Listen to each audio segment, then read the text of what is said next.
Ladies and gentlemen, please welcome the 2024-25 Avella Eagles Marching Band. Under the direction of Mr. Noah Gildas and Assistant Director Miss Amanda Colson, with Head Auxiliary Director Cheryl Rush and Assistant Auxiliary Director Julianne Rush, led on the field by Field Commander Caitlin Bruce. Also welcome the Avella High School cheerleaders under the direction of Susan Tabacco and Melody Parrish, with Captain Skylar Kearns and Co-Captain Sarah Decker.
Ladies and gentlemen, please stand. Gentlemen, remove your caps as the Avella Marching Band performs our national anthem. And please remain standing at the conclusion of the national anthem for the performance of the Avella Alma Mater.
Good evening, everyone, and welcome to our Fall Sports Senior Night.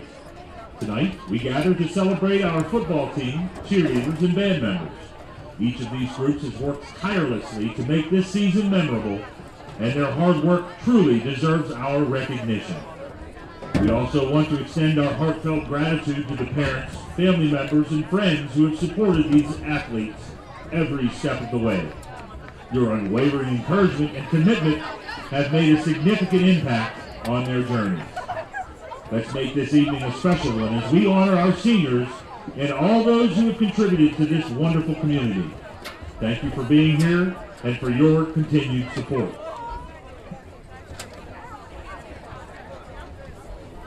Our first senior is Logan Fett. He is escorted by his parents, Mark and Ashley Fett. Logan has been a member of the football team for 2 years and is also a 3-year letterman in baseball. Logan enjoys working for his parents' construction company, fishing, and riding dirt bikes. After graduation, Logan plans to attend a 4-year college, majoring in business administration and management, and/or complete his apprenticeship with the Carpenters Union. Ladies and gentlemen, Logan Fett.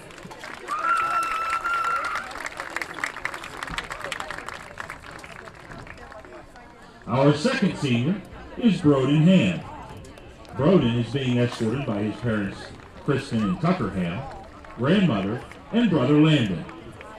Broden is a 3-year letterman of the football team and has played for a total of 5 years. He has also wrestled for 5 years. Broden is currently undecided in his future plans, but is exploring different options. Let's hear it for Broden Ham.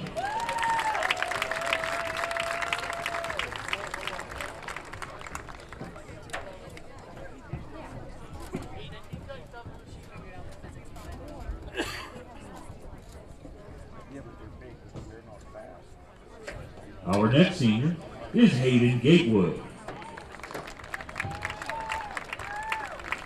Hayden is being escorted by his parents, Jim and Dana Gatewood, and his siblings, Gavin and Grayson. Hayden is a 4-year letterman of the varsity football team, 3-year letterman of the varsity baseball team, and a 4-year letterman of the Trinity hockey team. He is also a member of SAD and was on the homecoming court this year. After high school, Hayden plans to attend Slippery Rock University for safety management. Ladies and gentlemen, please join me in honoring Hayden Gatewood.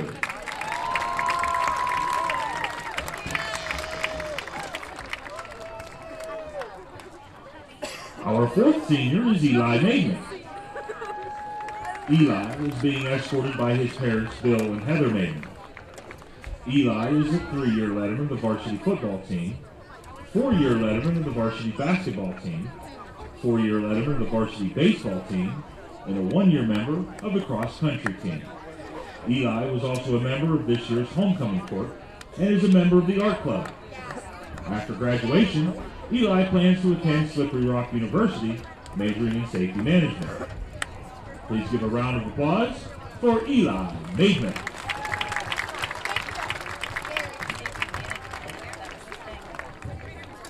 Our next senior is Nathan Rankin. Nate is being escorted by his parents, Brad and Michelle Rankin. Nathan is a 4-year member and 3-year letterman of the varsity football team, a 3-year letterman of the varsity baseball team, and a 1-year letterman of the varsity basketball team. Nathan was also a member of this year's homecoming court. After graduation, Nate plans to attend either a college or trade school. Ladies and gentlemen, Nathan Rankin.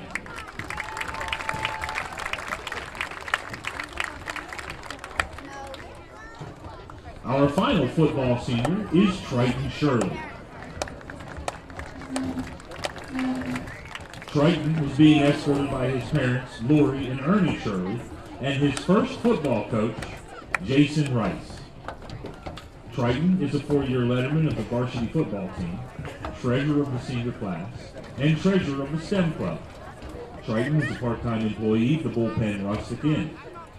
Triton is also this year's homecoming king. After graduation, Triton plans to attend a 4-year university majoring in engineering. Ladies and gentlemen, please join me in celebrating Triton Shirley.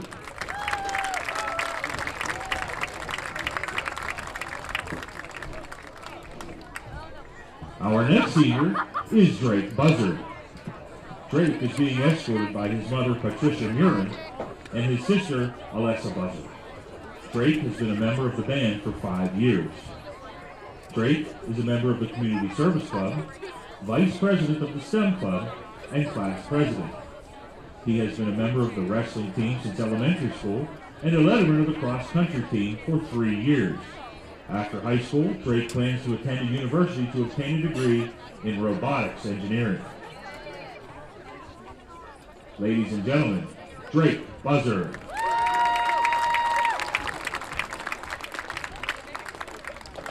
Our next senior is Ethan Garrett. Ethan is being escorted by his mom, Jennifer Taylor, and his grandmother, Pat Taylor. Ethan has been a member of the band for 5 years and the art club for 3 years. Outside of school, Ethan enjoys working with computers and attends Western area for networking. After high school, Ethan plans to obtain his CDL and drive trucks.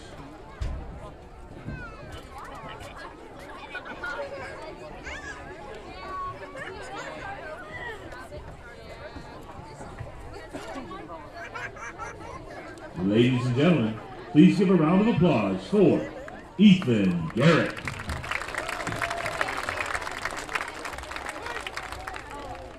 Our next senior is Timmy Paradise. Timmy is being escorted by his parents, Darla Berg and Eric Link. Timmy has been a member of the band for 6 years. He has also been a member of the art club for 3 years. Timmy also attends Western area for culinary. After high school, Timmy plans to enter the workforce.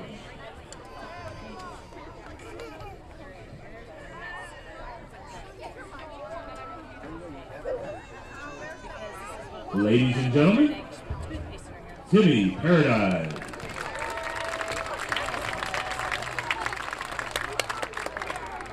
Our next senior is Emily Steely. Emily is being escorted by her parents, Todd and Jennifer Rankin Steely. Emily has been a member of the Color Guard for 2 years. She is also a 4-year member and captain of the Winter Guard, and a 3-year member and co-captain of the tennis team. Aside from athletics, Emily is the current president of the National Honor Society and SAG. She is also the vice president of the senior class and student council. Emily is also a member of the art club and community service club.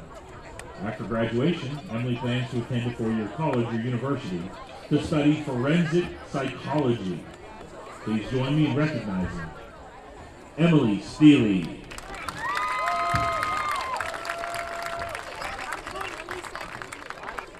Our final senior this evening is Jason Combo Stowe.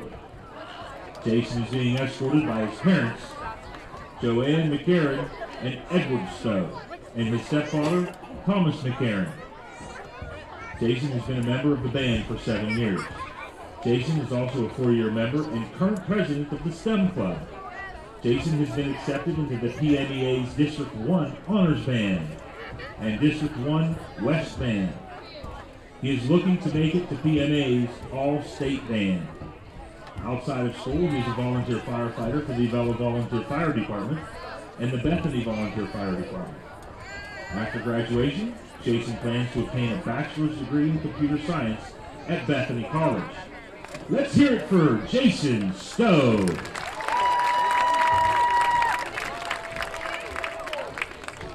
Congratulations to all of our seniors that we recognize this evening, and for their accomplishments here at Avella. We wish each of you luck in your future endeavors. Let's go, Eagles!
Introducing the 2024 Bentowrth Bearcats.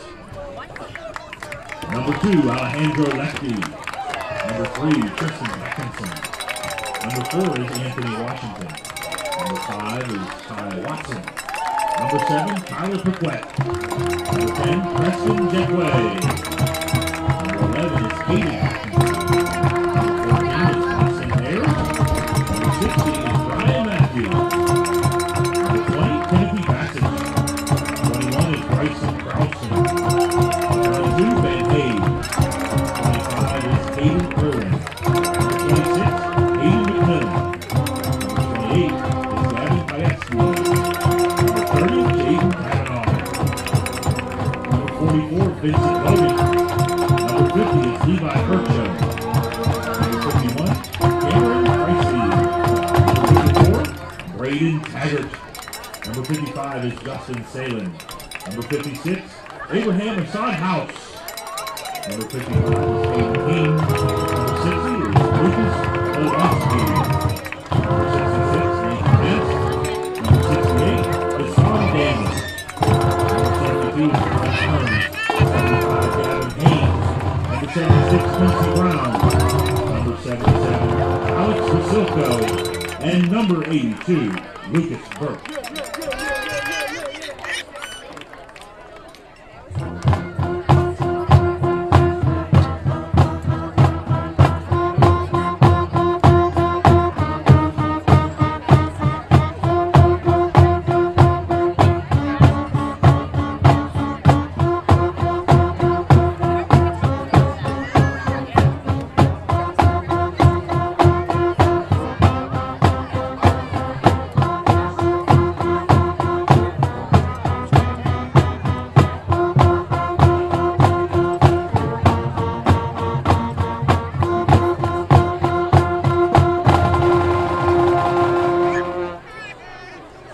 Introducing your 2024 Avella Eagles.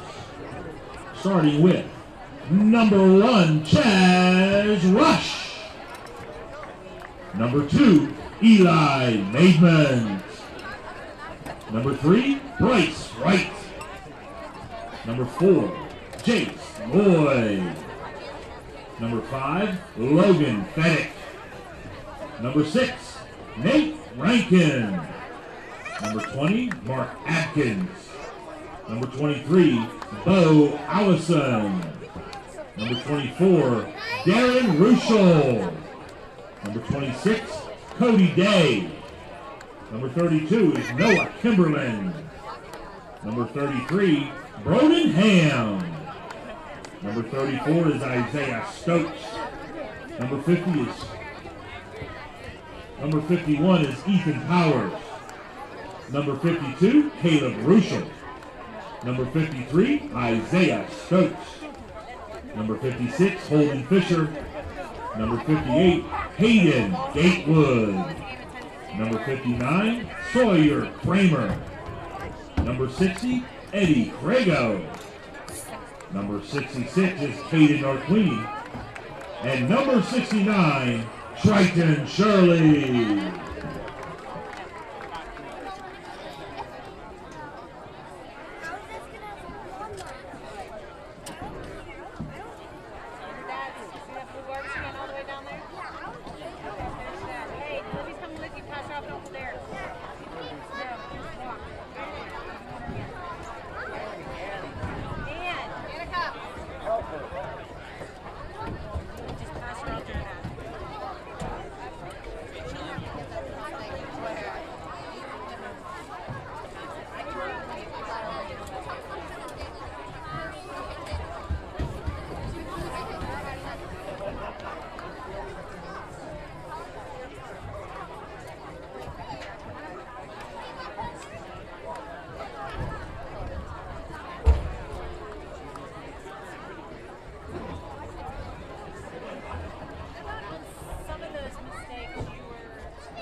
Good evening, ladies and gentlemen. This is Jesse Saunders live from Avella High School for Friday Night Lights. I want to welcome everybody into the broadcast this evening. We're excited to see the Avella Eagles take on the Bentowrth Bearcats. This is a big game with playoff implications for Bentowrth. This is a Bentowrth team that has not been to the playoffs in several years. Pretty simple for Bentowrth. If they win, they are going to be in. Even if the other teams that they are vying for that third playoff spot win, they're in pretty good shape. West Green, Bentowrth, and Carmichael's, if they all win tonight, they will tie for third place. But Bentowrth has the tiebreaker points at +7, and then Carmichael's will be at 0, West Green -7. So Bentowrth just needs to win by 3 or more points, and they will finish third and secure the last playoff spot in the Tri-County South. Now, if West Green, Bentowrth, and Carmichael's all lose tonight, they still would tie for third place along with our Avella Eagles. However, in that case, Carmichael's and West Green would be 2-1 in head-to-head, and Bentowrth and Avella would be 1-2. So in that situation, Carmichael's would clinch and finish third based on a head-to-head win over West Green. So hopefully you got all that, ladies and gentlemen. For the Eagles, the big thing tonight is to play the role of spoiler. They cannot get to the playoffs. Last week's loss against Jefferson Morgan pretty much sealed their fate in the Tri-County South, but they still have something to play for. This is a team looking for its 4th win of the season. There's been a lot of improvement throughout the season. The Eagles lost last week to Jefferson Morgan by a score of 54-20. Bentowrth comes in having defeated Mapletown 54-12 last week. As mentioned, they have some serious playoff hopes with this game tonight. This is a Bentowrth team that has a solid running game, and the main attack of Bentowrth is Benjamin Hayes. Comes in with 1,172 yards rushing on 124 carries. He's going to carry a big part of the load for the Bentowrth Bearcats tonight. Also, receiver Lucas Burt comes in with 18 catches for 430 yards, 23.9 yard average. So he's going to be a big weapon for that Bentowrth offense as well. And then Ty Watson, the quarterback of Bentowrth, comes in with 560 yards passing. So this is a team that's going to present some challenges for the Avella Eagles. The Avella Eagles have had a pretty solid season for parts of games. This is a team that has shown some good things as they've played, for stretches, but have not been able to really put it all together for a lot of their games. But hoping to finish off strong tonight. Chaz Rush has been a big part of the Avella attack. He has moved, after breaking his hand earlier in the season, he has moved now to running back. He still does get some snaps under center, but has proved to be a very effective running back with 89 carries for 585 yards, a 6.6 average. Broden Ham is the second leading rusher for the Eagles. He comes in with 100 carries for 424 yards, and Noah Kimberlin has been coming on recently. Junior, 41 carries for 211 yards. Over the past few games, Bryce Wright has taken on the role of most of the snaps under center. Bryce also caught a touchdown pass last week from Chaz Rush, so Bryce plays some receiver for the Eagles as well. Eagles continue to run that wing T offense. It's an offense where you have a couple slot backs coming from one side or the other, or you can run with the regular running back or the quarterback, so there's a lot to keep an eye on if you are the Bentowrth defense. Bentowrth likes to run a spread offense, so it'll be interesting to see how the Eagles handle that tonight. It's something that try to spread you out and hit you in different spots. So it's going to be challenging for the Eagles to try to hold this Bentowrth offense in check, but something I think the Eagles are fired up and excited to do.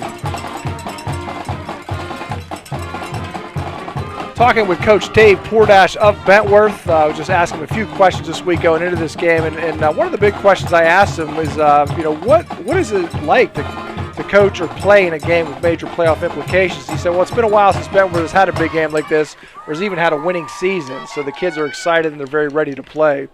And he also said one of the things they got to focus on this week is less penalties and also staying focused in the second half. Here come your Avella Eagles.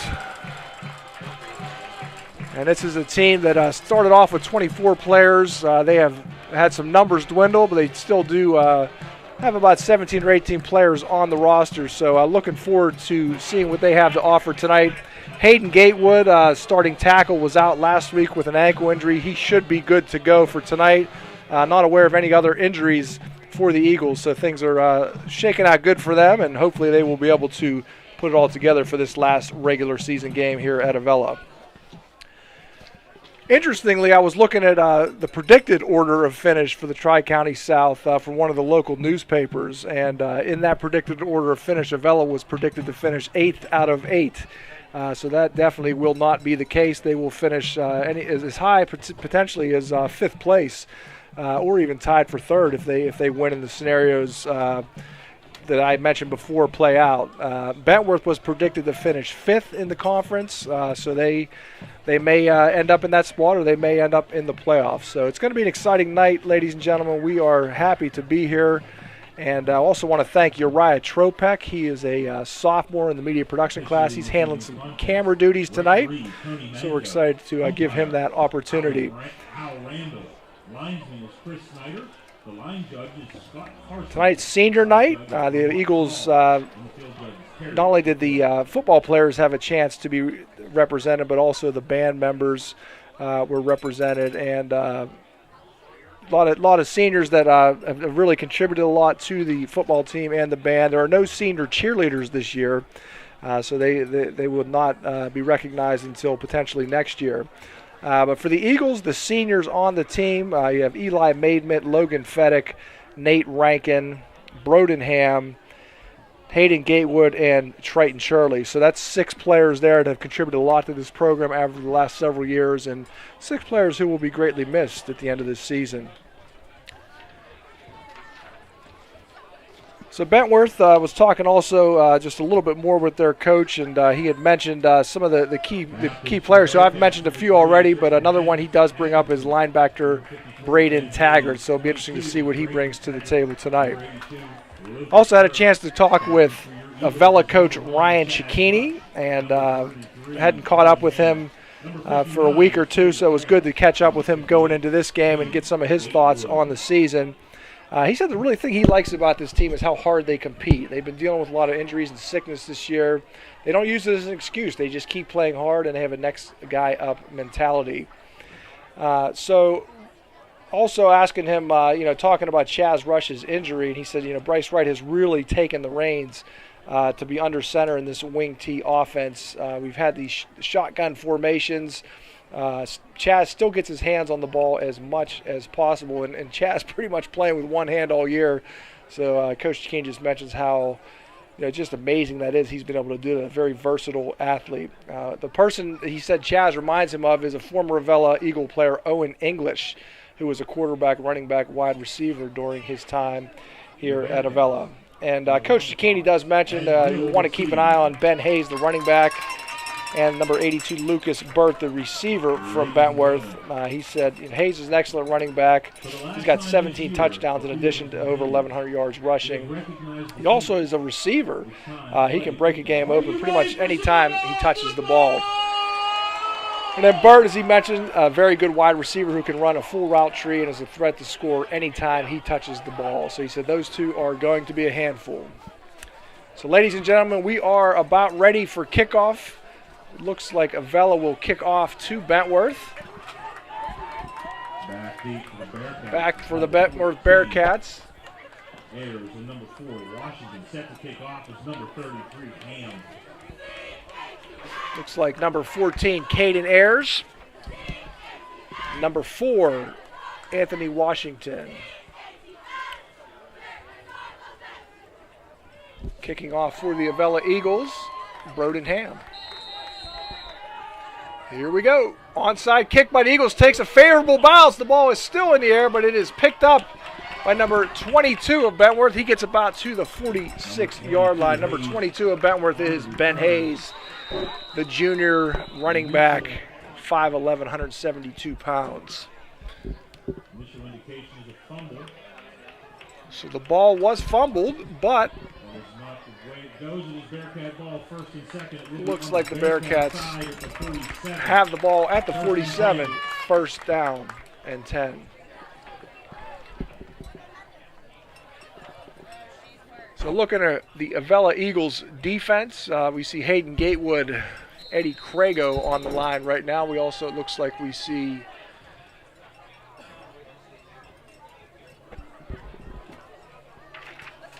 Cody Day on the defensive end spot there. So Bentowrth lines up 3 receivers split out.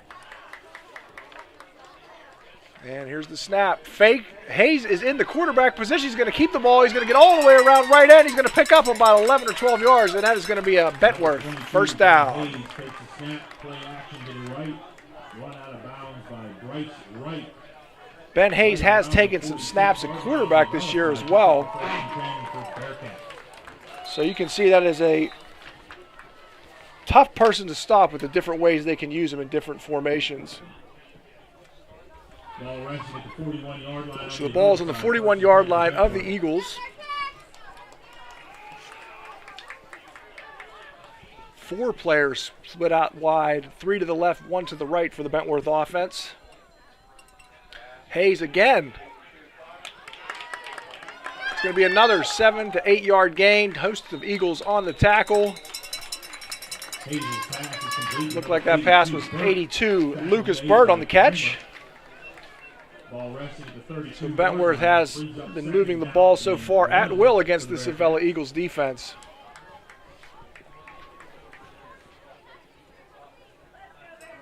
See number 23, Bo Allison, a freshman for the Eagles, playing that outside linebacker spot. Actually looks like he's playing on the defensive end position. Brodenham is one of the inside linebackers for the Eagles. Again, Hayes in the shotgun. Another direct snap. He's going to take it to the left this time. A lot of room to run. Using his blockers. He's going to get down to about the 20-yard line. Looked like Noah Kimberlin knocked him out of bounds. Kimberlin and Rankin right around the 20-yard line. Nope, it's going to be marked at the 24. First and 10 from the... Another first down for the Bentowrth Bearcats. So we are less than a minute into this game, and Bentowrth has moved the ball about 40 yards deep into Avella territory. First down and 10. Hayes still in that shotgun. He's going to hand that ball off. It's going to be number 10. Nice looking run there. Number 10 is Preston Jaquay, a junior, 5'11", 165. Jaquay comes in right now with 293 yards rushing, but he has an 8.4 yard average. So he is a weapon for this Bentowrth offense. 7 yards on that first down play. So the Eagles need somebody to step up and make a play here, try to slow this Bentowrth offense. It's been all Ben Hayes in the shotgun for Bentowrth on this drive. He keeps it himself. He's going to pick up that first down to about the 10-yard line. Like Kimberlin involved with that tackle. Bryce Wright was in the area. Down. Ball resting at the 10-yard line. It will be first and goal for the Bearcats. 9 minutes, 56 seconds here. So I spoke earlier of Benjamin Hayes having 17 touchdowns. He has 22 touchdowns on the year, 20 rushing, 2 receiving. He is a weapon for this offense. Super quick. Not huge, but just really quick feet. He's going to pitch the ball out this time. And there's lost the helmet, and a flag is down. That was Jaquay again. Flag on the play. There's a little option play there. Didn't get a whole lot, but let's see what the flag is.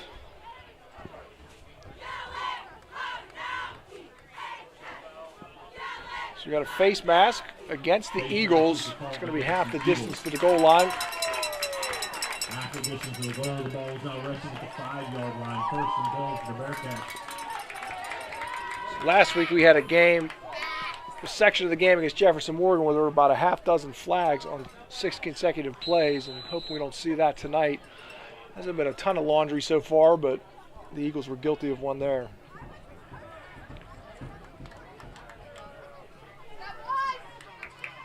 All right, this is Tristan Hackinson.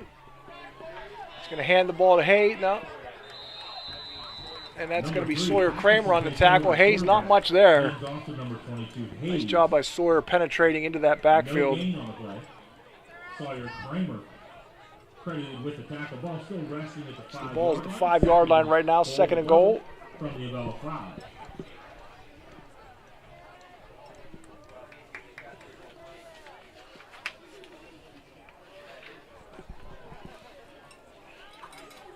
This is a Bentowrth team. Looks to have about 30 players on their roster. Hackinson in the shotgun once again. He's going to keep it himself, and he's going to run into all kind of trouble there from the Avella Eagles defense. Nice job stringing that play out by the defense. Nate Rankin involved with that tackle. It's going to be third and goal. So the ball's back to about the 8 yard line. So responsible for the tackle there. That ball now resting at the 8 yard line. Makes it third and goal. Fake to Hayes on that play, but the Eagles were not fooled on that fake. Eagles have not been able to do much to stop Benjamin Hayes up to this point, but it will be interesting to see what the call is here on third and goal.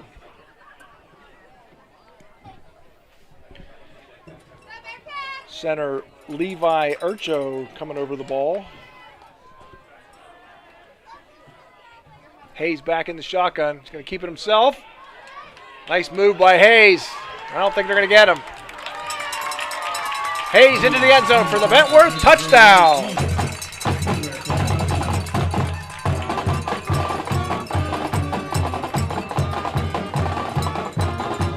So it looked like they might corral him there, but unfortunately just too fleet of foot, and Benjamin Hayes does most of the work on that drive. Bentowrth with an early 6-0 lead over our Eagles.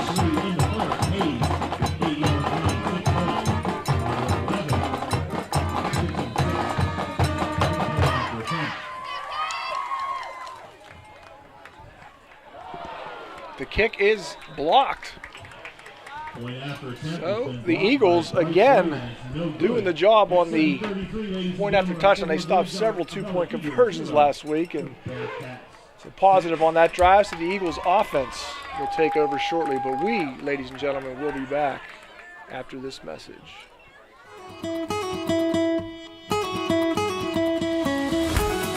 Range Resources has proudly focused on delivering energy solutions for more than 40 years. Our core values, performance, innovation, integrity, and transparency, guide us in the work we do every day as a natural gas industry leader. These values reflect how we operate as a company and are deeply rooted in our commitment to improving the communities where we work.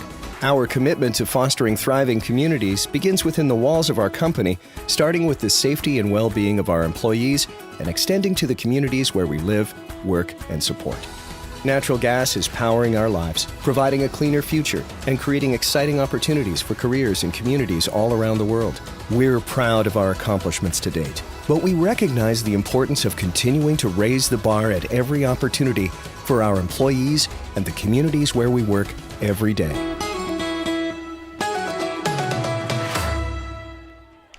Back to live action, ladies and gentlemen. The Eagles have Noah Kimberlin, Bryce Wright, and Rodenham back deep. Benjamin Hayes will kick off for the Bentowrth Bearcats. Here's the kick, nice looking kick. Bryce Wright going to take that at about the 10. Looking for a little room up the left sideline, still on his feet down about the 33-yard line. It's a nice little run back by Bryce Wright. Going to put the Eagles in some decent field position to start things off on this drive. It will be a double ball there, 1st and 10 from their own 34-yard line.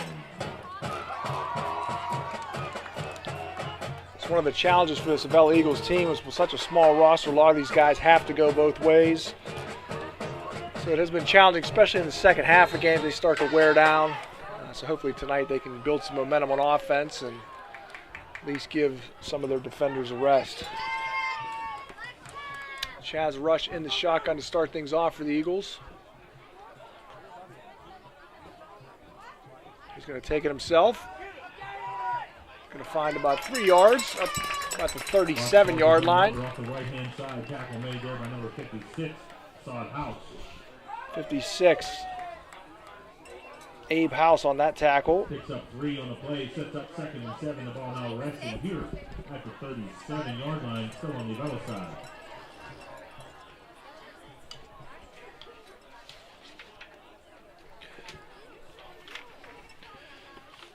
Eagles using that wing tee offense. Last week's game didn't throw the ball very often. As mentioned, Chaz Rush comes in with he has 560 yards rushing, only about 280 yards passing on the year. So this is not a team that throws the ball too often. Chaz going to keep it himself again, find some room. He's outside. Chaz with the 50, down to the 40, down to about the 38-yard line. Nice play by Chaz Rush, showing some quick feet. He's going to pick up on that run about 30 yards. So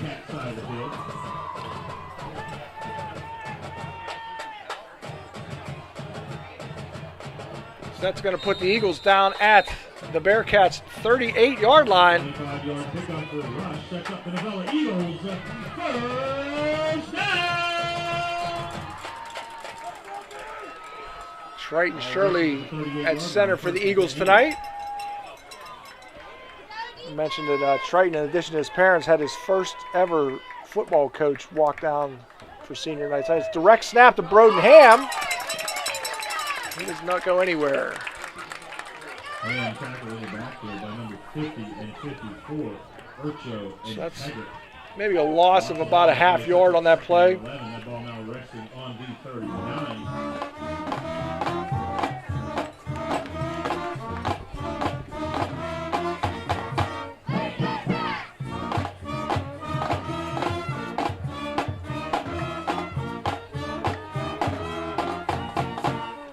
Hayden Gatewood back to his normal spot at right tackle. Good to see him on the field. Mark Atkins there at tight end. Ball is going to go to number 1, Chaz Rush, and he is in trouble. He is down at the 45.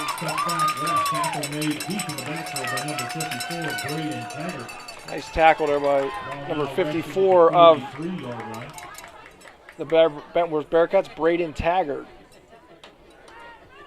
5'8", 206-pound linebacker. Eagles going backwards, 3rd and 15. We're at the Bentowrth 43 right now.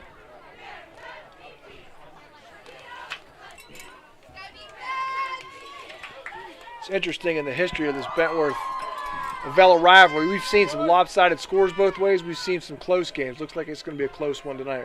Hopefully that plays out. Chaz Rush with a screen pass. He's going to find Broden Ham. Broden Ham a little bit of room to work with, but he's only going to get back to about the original line of scrimmage at the 38-yard line. So play to start out with some promise, but only picked up about 5 yards on that play. So the Eagles look like they're setting up to go for it. Really not much that can be gained from a punt here. 4th and 11.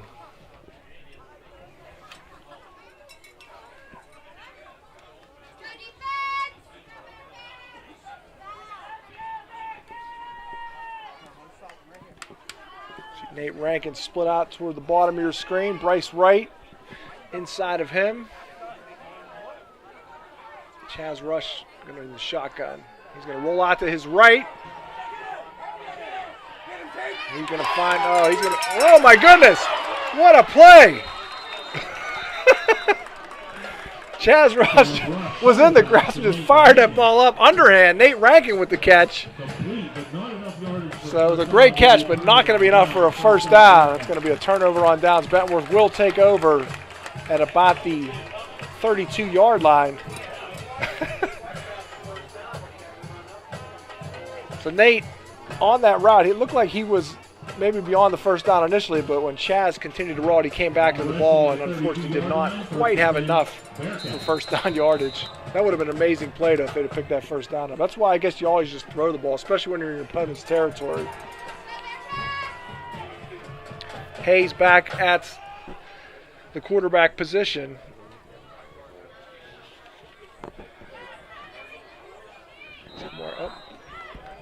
Legal motion by the Bentowrth Bearcats.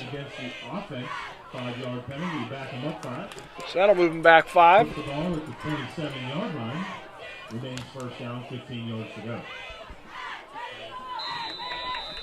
So Mark Atkins at that right defensive end position. Triton Shirley at defensive tackle. Eddie Crago. Looks like Cody Day at the left defensive end.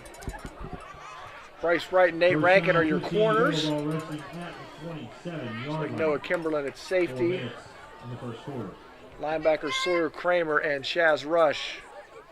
Number 2, Eli Maven at the other safety position. That's going to be a nice job by the Eagles defense. Hayes going to lose. Well, he's going to pick up about 3 yards, maybe 2 or 3 yards. Be 2nd and 12. Triton Shirley, one of the main folks involved with that tackle. 30 on the Bearcat side. It is 2nd and 12.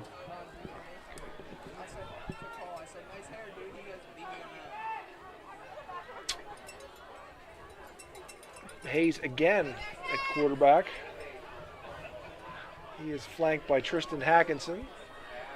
He is going to be back to pass. A lot of pressure. Hankins, the ball's loose! Looks like Bentowrth may have recovered. Hayes dropped back to pass. Hayes recovered. Number 77 on the recovery for the Bentowrth Bearcats. Causes a fumble, which the Bearcats cover. Remains Bearcats ball at the 19-yard line. I don't see number 77 on the roster here, but big play by Mark Atkins coming off that right defensive end position. It's going to move Bentowrth back to a 3rd and 19. So Cody Day has now moved to the right defensive end position. Mark over on the left. Trying to move him around a little bit and give the Bearcats a little bit of a different look. So again, Hayes back to pass. He's under pressure again. He's still on his feet. This could be trouble. There's a flag down though. There's a flag down. And Hayes is going to go all the way. But, hold on, ladies and gentlemen. A flag is down back at about the 16-yard line.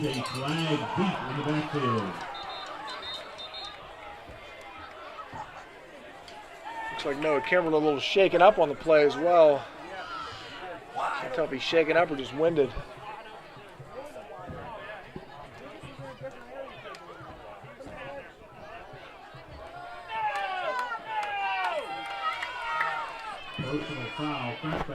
Wow, crackback block.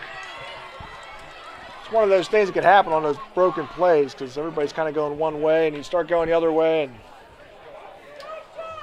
unfortunate for Bentowrth because that was about a 70-yard run. Called back.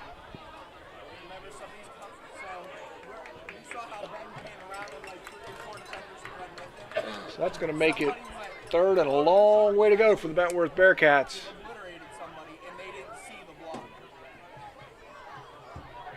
Let's see where they mark this off at.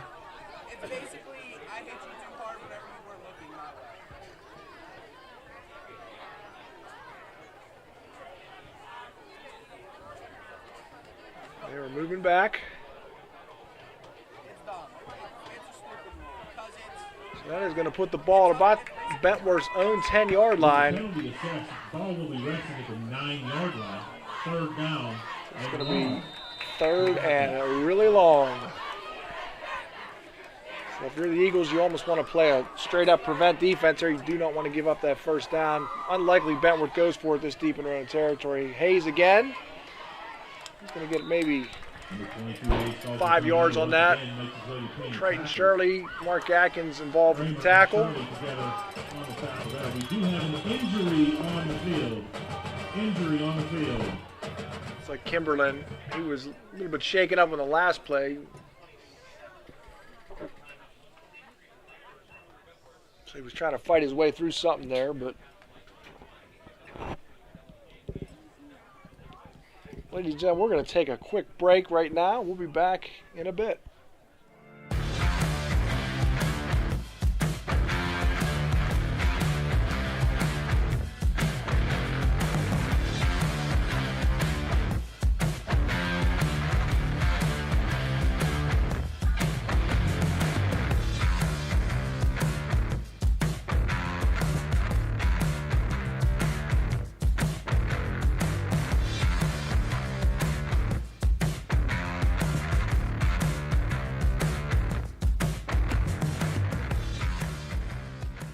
For 125 years, we've been covering this region's financial needs. sharing your rebellious spirit, standing right here with you, supporting your dreams, helping businesses grow and thrive, investing in what matters, and always putting people first. Thank you for letting us get to know you over our first 125 years. We're Washington Financial Bank, and we're proud to be the bank that gets you. The Alex E. Paris Contracting Company Incorporated has had a wealth of success that began in 1928 in areas ranging from road construction to coal mining to underground utilities, industrial services, and heavy construction. And in today's ever-expanding energy services industry, the company provides site development, foundations, buildings, undergrounds, process piping, installation, and construction management. The future is bright for the company under the guidance of Alex E. Paris, CEO, and Timothy A. Paris, Vice President of Operations. One constant during the operation of the Alex E. Paris Contracting Corporation has been the company's commitment to hiring a professional, dedicated workforce. With today's continually evolving construction and energy climate, the company is dedicated to providing competitive wages and benefits and on enhancing employee skills through continual training and professional development. And whether working locally, regionally, or nationally, skilled workers are needed in a variety of areas. Join us and help to continue the rich tradition associated with Alex E. Paris Contracting Incorporated.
Still tending to Noah Kimberlin on the field.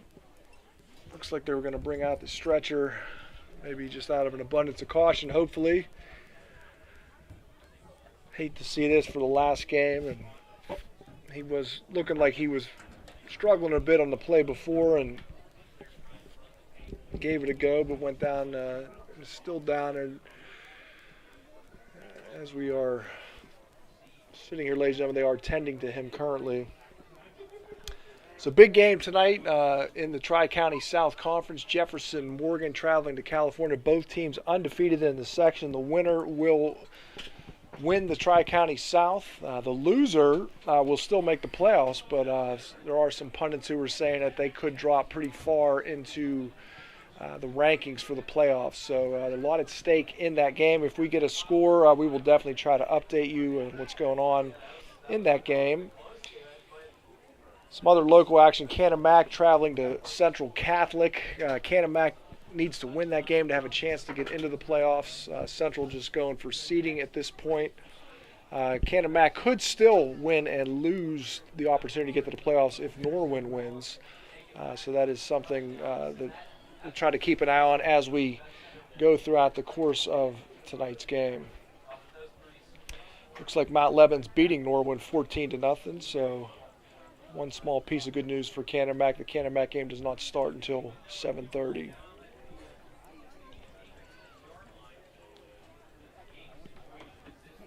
I want to take an opportunity to thank our sponsors while we're waiting. The Bullpen Rustic Inn, Range Resources, Washington Financial Bank, Alex E. Paris Contracting Company, Welding Equipment and Repair Service, Fedic Construction, and Josh Kale.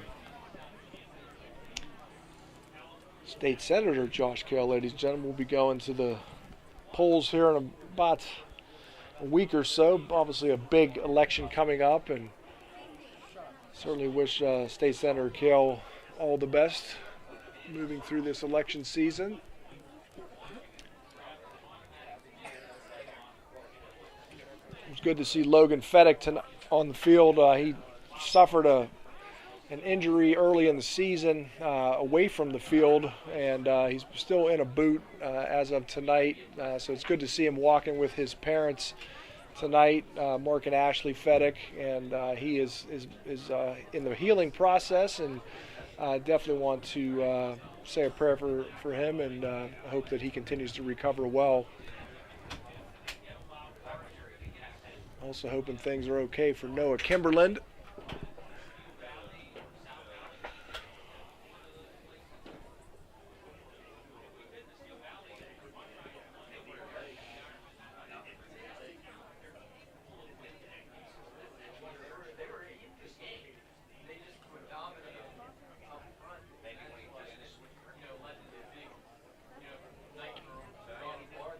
Noah Kimberland's first year playing for the Eagles football team. He's a transfer from Weirton Madonna. He's had a nice season for them. Seen a lot more action in these last several games. He's a junior.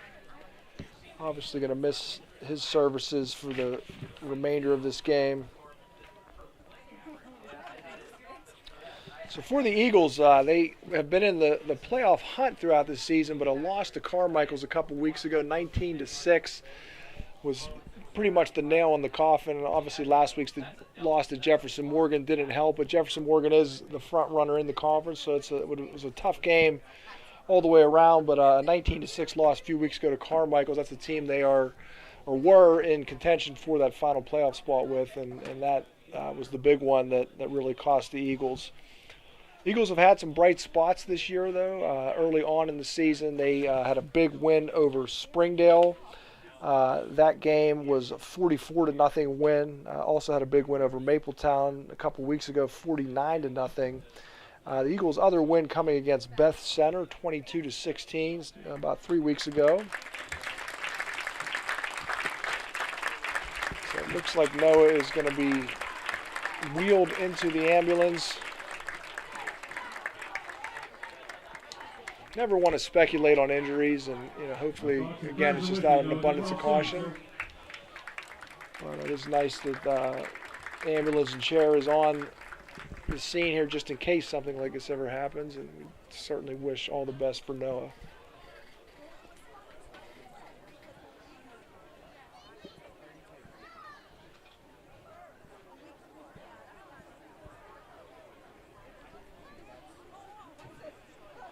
So it'll be interesting to see what happens with the Fort Cherry Rangers this year. Of course, they are defending WPIL champs, made it to the state final, and lost to Southern Columbia. They are again the number 1 ranked team in Class 2A, looking pretty strongly like they will be the 1 seed in the Class 2A division. So certainly wish them the best as they make their way into the playoffs this year.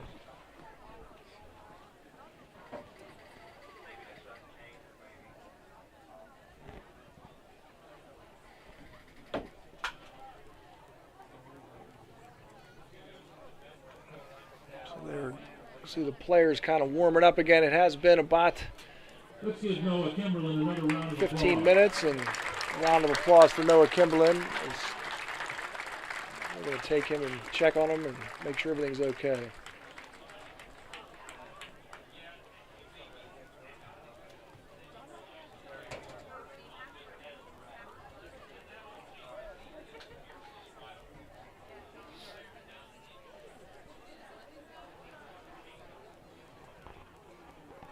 Not that we ever want to encourage you to turn the channel, but the Burgettstown football team has begun live streaming their games this year with a little bit of help from Brian Jeffers and the Hickory Telephone Company, and they're kind of getting things rolling over there. So certainly wish them the best. And of course, anytime we're on the road, you can feel free to tune into one of those games. But hopefully, you'll stick with us for the remainder of this game tonight. Just to give you a little recap of where we, or how we got where we are so far. Benjamin Hayes with about an 8-yard run into the end zone. It was 3rd and goal. The Eagles had just made a couple nice plays that actually driven the Bentowrth offense back a bit. But Hayes called his own number from the quarterback position, was able to skate out of a couple tackles, and made his way into the end zone. The ball was, the extra point, was no good. It was blocked. The Eagles had a little bit of success on their opening drive. Chaz Rush with about a 30-yard run to set the Eagles up at the 38-yard line of Bentowrth. Unfortunately, the drive stalled after that. Chaz with a kind of a wild underhand pass, 3rd and 10. He did complete it to Nate Rankin, but he was about 2 yards short of the first down. The Eagles on this defensive series have done a great job. They have pushed Bentowrth back. Sacked by Mark Atkins, a big play on the drive. Also a personal foul penalty against Bentowrth, which negated about a 75-yard touchdown run from Benjamin Hayes. It was sort of a broken play. He cut back, got out of a couple tackles, and was on his way, but it was an illegal block in the back that brought the ball all the way back to near where it is resting now. 3rd down, it was about 3rd and 33 or so, and the Bentowrth picked up 5 yards, but they are now looking at a 4th and 28 at about their own 14-yard line. It is 4th down, 28 to go for the Bearcats. The ball resting on their. So the Eagles have Bryce Wright and Chaz Rush back to receive the punt. Looks like Benjamin Hayes is also the punter. I'm sorry, that's Lucas Burt, number 82. Lucas Burt sets the punt for the Bearcats. So Burt standing at about his 2-yard line, ready to receive the snap, and good snap. Gets away a nice punt, nice high punt. We're going to let it bounce.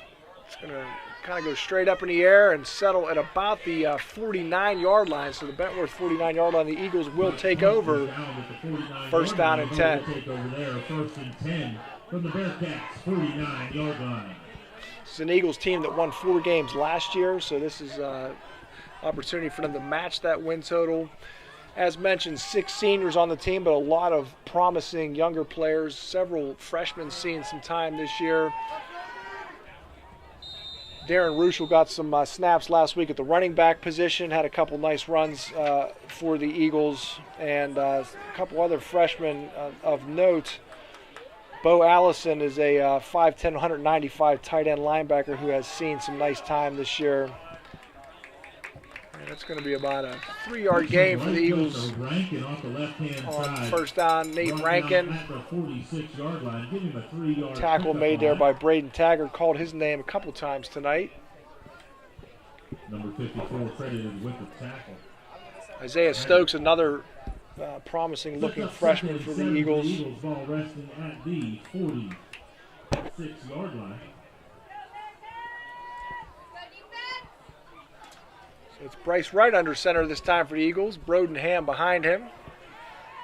Ball's going to go to Ham. He's going to find a little bit of running room. Tripped up at about the 44-yard line. Ham on the carry between the tackles makes his way down to about the 43 maybe. 3-yard line. That's about a 3-yard gain on that play. Looked like Ham might have a little bit of opportunity to break that one for a longer run, but it was just tripped up and takes us to a 3rd and 4 for the Eagles. This probably will be the last play of the first quarter. 3rd down, 4 to go for the Eagles. 13 seconds here in the quarter.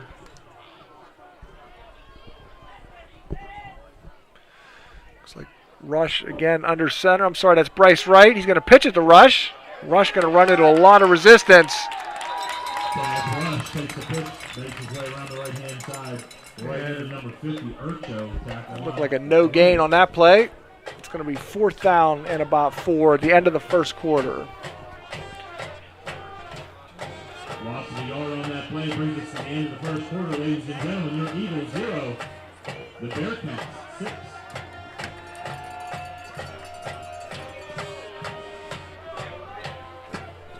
Getting a look at the Avella band under the direction of Noah Kilgus. See Jason Stowler, one of the seniors who was recognized tonight. Jason was recently recognized the PMA district band. It's a big accomplishment for him. He was saying at the competition there were something like 40 percussionists who were in competition, and he finished, I believe he said, third or fourth. So congratulations to Jason on that accomplishment. Something he's definitely worked hard for, and I'm sure that his family's proud of that. Also see senior Drake Buzzard there behind him to his left and your right. Jason took a pie in the face today at the pep rally. It was a fundraiser for Pink Week, and students could donate money, and you got a chance to pie a number of different seniors, and Jason was one of the ones who raised the most money, and he was pied by a younger girl in that drum line. So thanks to all the students who supported that cause this week. It's the student council and Carrie Struth that handles that Pink Week every week, and they always do a nice job with that. So it looks like Rush. It's hard to, yeah, it's Rush. And he is not going to pick up the first down. Kept his own, called his own number and picked up maybe 2 yards. But he is driven back, and that ball is going to go over. Oh, I'm sorry, that was, excuse me, that was, no, that was fourth down, yeah. That is going to be a turnover on downs.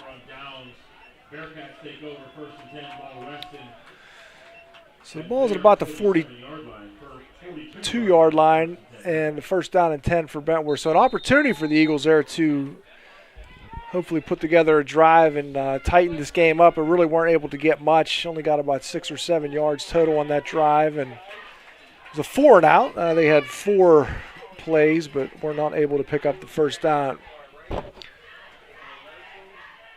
So Hayes going to pitch the ball to Carter. And he's going to pick up maybe 3 yards on that play. Sorry, that was Anthony Washington. Anthony Washington, a senior, 5'6", 146 pounds. Looks like he's shaken up on the play as well. Kind of took a shot to the hip there, and hopefully nothing too serious, but he's definitely shaken up.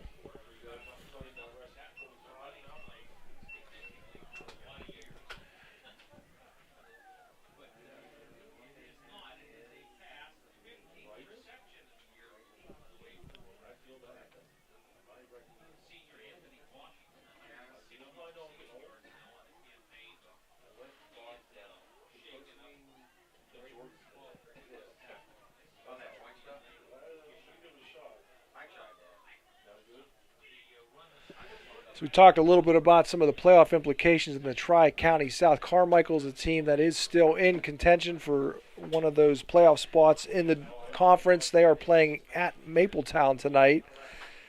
So a game they need to win to keep their playoff hopes alive. And see that Anthony Washington is able to get up under his own power and limp off, and hopefully we'll see some more from him as this game proceeds. Kind of 2nd and 7 for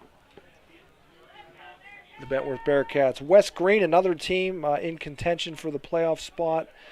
3rd place in the Tri-County South. They are at Beth Center tonight. It's been a tough year for Beth Center, a team that's used to a lot of success, and they have had a real tough season this year, and hoping to play the role of spoiler tonight against West Green.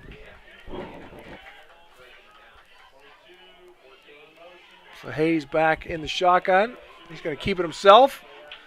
He's going to pick up maybe about 3 yards on that play. Looked like Hayden Gatewood on the tackle. Down to the 49-yard line, gain of 4. It's going to be 3rd and 3 at the Eagles' 49-yard line. Earlier in this half, Eagles had a sack and a fumble by the Bentowrth offense, but it was deep in Bentworth's territory, about the 20-yard line, but the Eagles were not able to recover, and would have been a big play, but the Eagles, a big 3rd down here, need to hold this Bentowrth offense. That's Hayes with a quick pass out to the right. Burt! Oh, what a nice tackle there. Bryce Wright doing a great job recognizing that quick wide receiver screen, wrapped up Lucas Burt. That's going to be a loss of about 3 yards on the play. So Eagles needed a big play. They got it right there from Bryce Wright. Bryce Wright now playing the deep safety position. Sawyer Kramer looks like he's lining up along the defensive line. Broden, no, they're going to punt. They're going to let that one bounce. Ball's down to about the Avella Eagles 15-yard line. Is down to the 15-yard line. Will be Avella's ball there, 1st and 10 from their own 15. Ladies and gentlemen, we'll be back after this. Josh Kale, he's one of us, delivering for our district and standing for Western Pennsylvania values. Josh Kale, fighting for jobs and growth without tax hikes, while holding the line on spending. Josh Kale, getting the job done. So we are back to live action. Avella takes over at about their 15-yard line, 1st and 10. Avella had one promising drive in the first quarter. Got down to about the Bentowrth 38. That's as far as they've gotten into Bentowrth territory so far. We got a low-scoring game here. Looks like Bryce Wright is going to be under center. Behind him is Broden Ham. Ball's going to go to Ham. He's going to find some room. Nice job of moving the pile. He gets to about the 15-yard line. It's about a 5-yard gain on first down. Excuse me, the 19-yard line, and that's a 5-yard run. Nice run from Broden Ham. Broden has done pretty much all his work inside this year, but he is a load once he gets moving. Tough to bring down. See Eli Maidman coming out to the bottom of your screen. Eli, senior, did not play last year, played his first 2 years and came back this year and has been a big contributor for the Eagles. Ball's pitched to Chaz Rush. And Chaz Rush, not much. Like number 51 on that tackle, Cameron Craigie. He's a junior linebacker, 6'1", 183.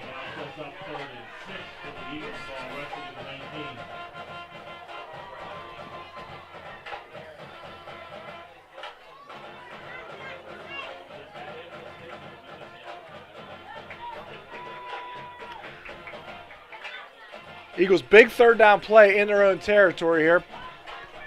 Have not attempted a pass yet. Sorry, they had one pass. That was Chaz Rush had that pass to Nate Rankin.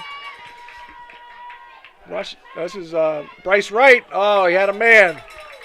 Nate Rankin was up the gut there, up the middle, and just a little too high on the pass. That's going to bring up a 4th down and 6 for the Eagles.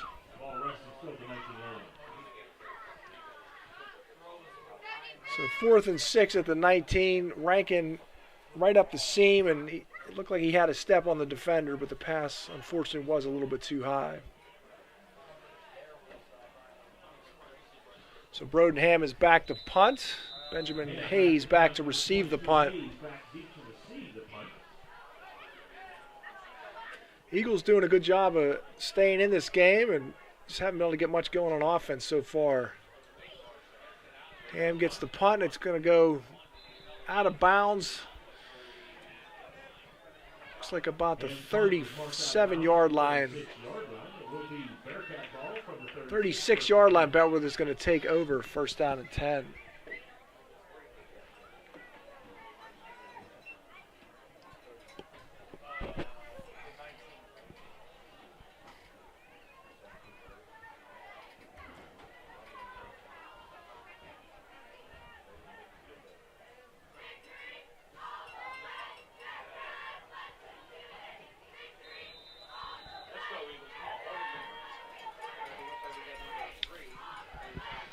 All right, Bentowrth 1st down and 10 at the Eagles 36. Oh, man, nice looking pass there for number 3.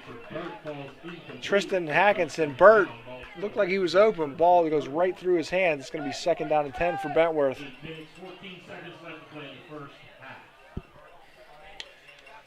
So the Eagles, or the Bearcats have had Hayes at quarterback more often than not, but their regular quarterback is Tristan Hackinson, and he's a 6 foot, 153-pound senior. He did take that first snap of this drive.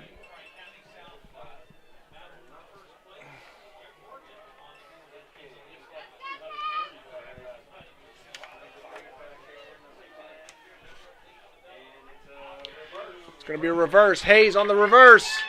Find some running room. This could be trouble for the Eagles. Hayes all the way down to about the 3-yard line of the Eagles.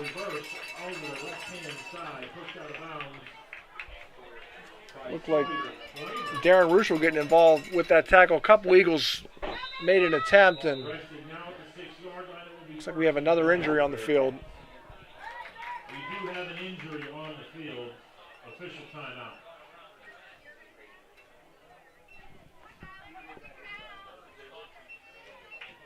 Gatewood shaking up on the play, makes his way off. It's Hayden Gatewood, but he is up and seems to be okay. Kind of frustrated with that play. So Bentowrth's going to look at a 1st and goal here from the 5-yard line of the Eagles. Hayes is just so quick. The Eagles look like they might have had that play covered, but once he gets in open space, he is very difficult to track down.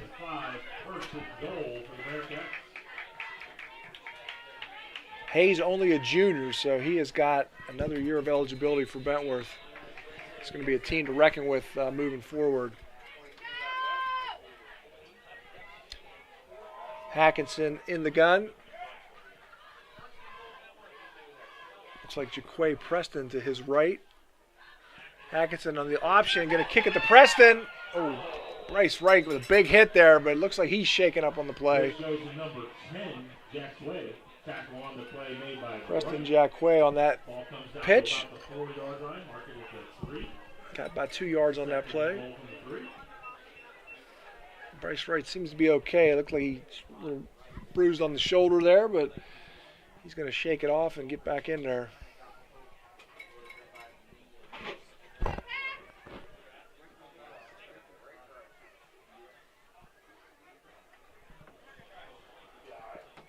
See number 14, Caden Ayers. Looks like he is out to the left. Benjamin Hayes split wide to the left on this play. Hackinson in the gun. Hackinson rolls out to his left. He's looking, and he's going to find Hayes for a touchdown. 3-yard touchdown for the Bentowrth Bearcats. Going to put them up 12-0. Set up by the big reverse run to Hayes down to the 5, and on 2nd down, Bentowrth punches it in.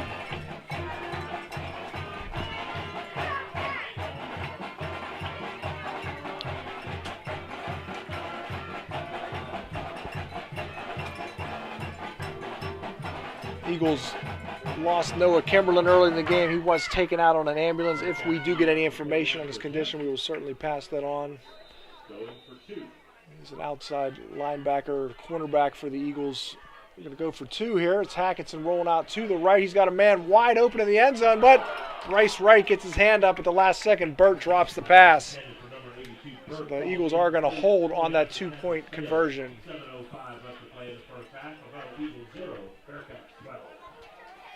We've got 7:05 to play in the first half. We will be back after these messages. Range Resources has proudly focused on delivering energy solutions for more than 40 years. Our core values, performance, innovation, integrity, and transparency, guide us in the work we do every day as a natural gas industry leader. These values reflect how we operate as a company and are deeply rooted in our commitment to improving the communities where we work. These leading efforts have included pioneering the Marcellus Shale, now among the world's largest natural gas fields, becoming the first company to voluntarily disclose hydraulic fracturing fluids, and developing large-scale water recycling for shale development. Josh Kale, taking our voice and our values to the State House. Josh Kale delivers for us.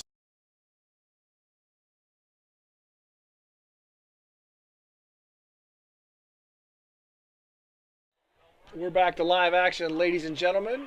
Benjamin Hayes going to kick the ball off. It looks like the 3-headed monster back again for the Eagles. That's Ruschel back. It's his first time returning a kick. He a little bit of trouble with it, and he's going to take a hard hit at the 15. Taggart once again, number 54. It's also number 5, Ty Watson, a 5'9", 162-pound sophomore involved with that tackle. So the ball is going to rest at about the 16-yard line. The Eagles first down and 10, trailing 12-0.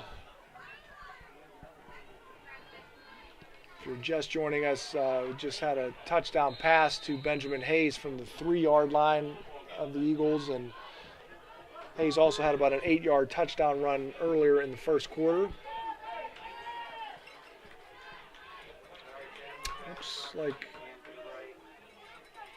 Looks like a rush in the shotgun. Oh, over his head. This could be trouble. Oh boy.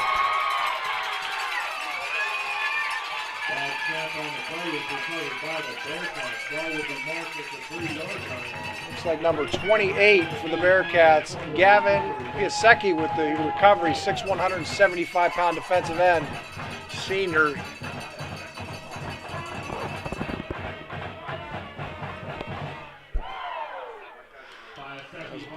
Not the place you want a snap over the head. So the Eagles are going to have to try to hold stiff here. The ball is resting on the 3-yard line. First and goal for the Bentowrth Bearcats.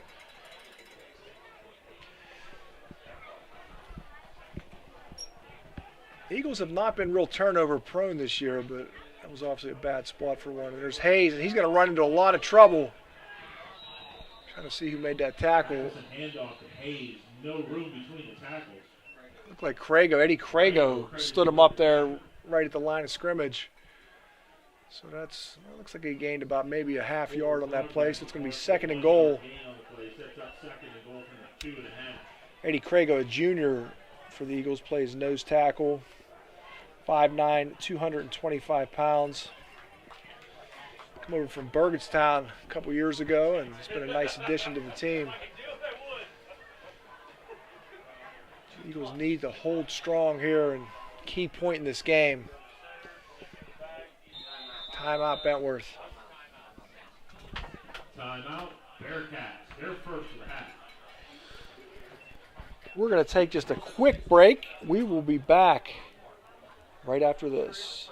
Alex E. Paris Contracting Company Incorporated has had a wealth of success that began in 1928 in areas ranging from road construction to coal mining to underground utilities, industrial services, and heavy construction. And in today's ever-expanding energy services industry, the company provides site development, foundations, buildings, undergrounds, process piping, installation, and construction management. The future is bright for the company under the guidance of Alex E. Paris, CEO, and Timothy A. Paris, Vice President of Operations. One constant during the operation of the Alex E. Paris Contracting Corporation has been the company's commitment to hiring a professional, dedicated workforce. With today's continually evolving construction and energy climate, the company is dedicated to providing competitive wages and benefits and on enhancing employee skills through continual training and professional development. And whether working locally, regionally, or nationally, skilled workers are needed in a variety of areas. Join us and help to continue the rich tradition associated with Alex E. Paris Contracting Incorporated.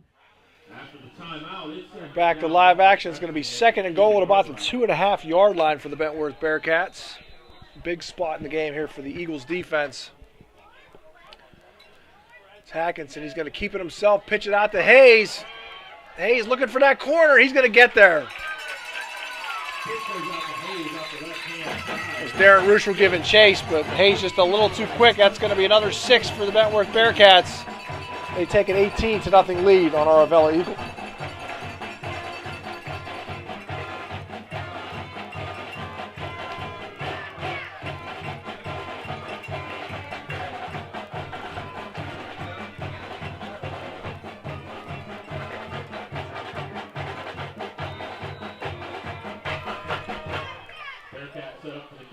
Going to go for the extra point. And that kick is good. Number 11, Caden Hackinson. I'm guessing maybe that's the brother of Tristan Hackinson. He's a sophomore. 5'8", 143. Splits the uprights. It is Bentowrth 19, the Eagles nothing. We will be back in just a moment. Josh Kale, he's one of us, delivering for our district and standing for Western Pennsylvania values. Josh Kale, fighting for jobs and growth without tax hikes, while holding the line on spending. Josh Kale, getting the job done.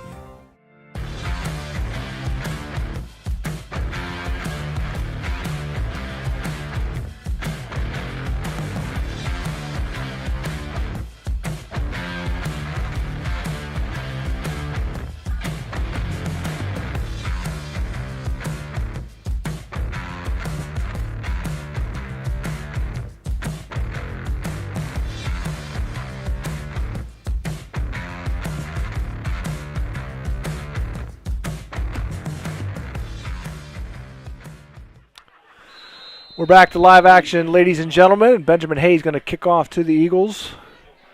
Looks like Rushel Ham and Bryce Wright back. Bryce Wright going to take that ball, and he is at about the 31-yard line. Eagles going to start 1st and 10 at their 31-yard line.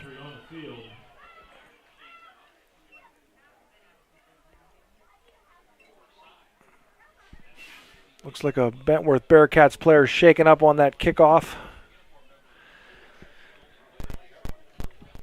Fort Cherry, another local team we had mentioned earlier, they're playing at Sarah Catholic tonight. Burgettstown hosting Bishop Canevin, a couple other local games in progress. That was number 44, Vincent Logan, shaking up on the play. He's a senior, 5'10", 160 pounds.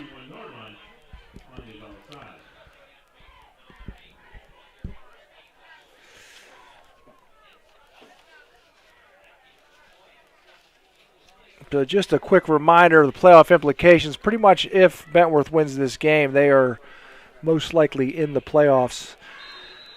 However, if they lose, it gets much more complicated. Right now, looking pretty favorable for the Bentowrth Bearcats. It's going to be a false start by the Eagles.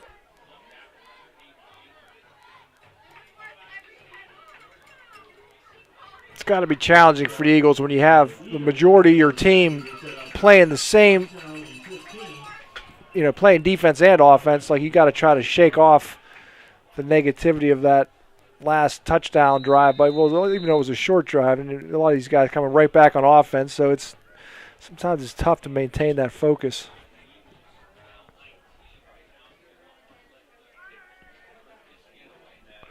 So that moves the ball back 5 yards, going to put it 1st and 15 for the Eagles at their 26. Bryce Wright under center. This looks like Rushel coming in motion. He's going to get the pitch, find a little bit of room to work with there, and he's going to get about 4.5, 5 yards on 1st down. Rushel on the carry, between the tackles, finds the hole there, makes his way down to the 30-yard line, picks up the 5 yards of loss, sets up 2nd down. Rushel, again, a freshman, good-looking freshman, quick. Definitely somebody who's going to hopefully be a positive contributor for this team for the next several years. Nate Rankin checking back into the game for the Eagles.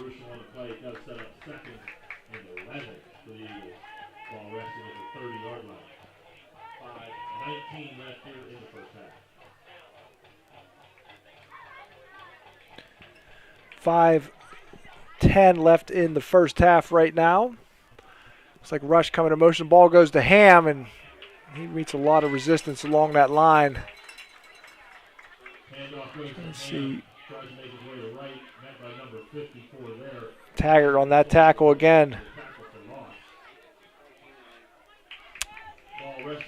I promise I will find out who number 77 is at halftime. I don't see him listed on my roster here, but he is a mountain of a man, and we're going to make sure we know his name for the second half.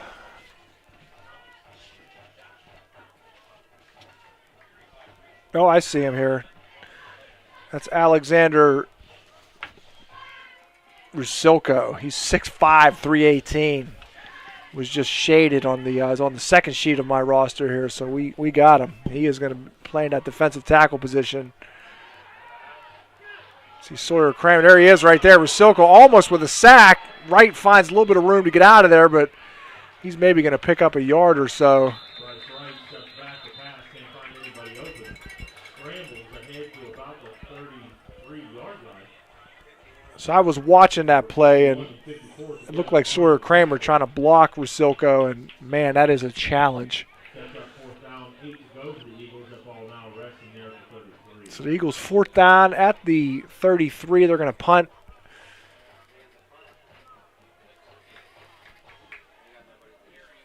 Eagles just not really able to get much going here on the offensive side of the ball.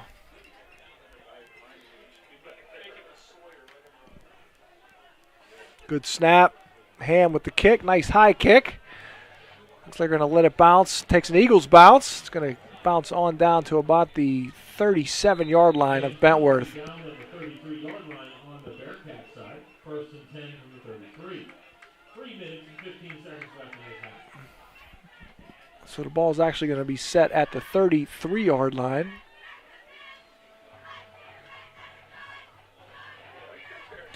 Bentowrth 1st and 10, 3 minutes and 15 seconds remaining in this first quarter.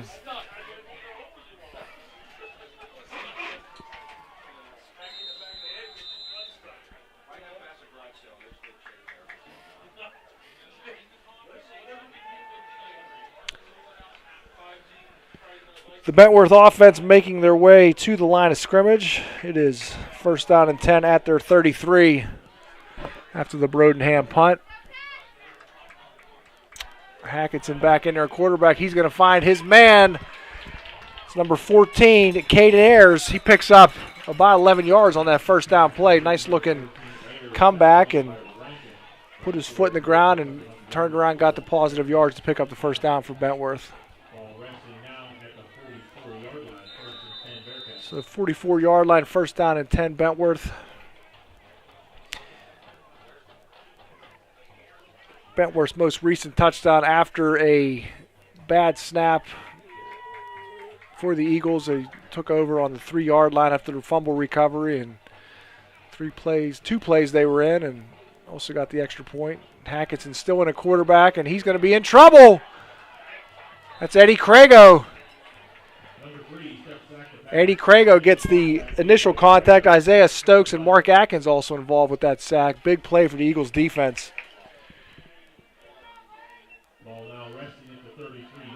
So that was an 11-yard loss on 1st down. So they're right back where they started. 2nd and 21 at the 33.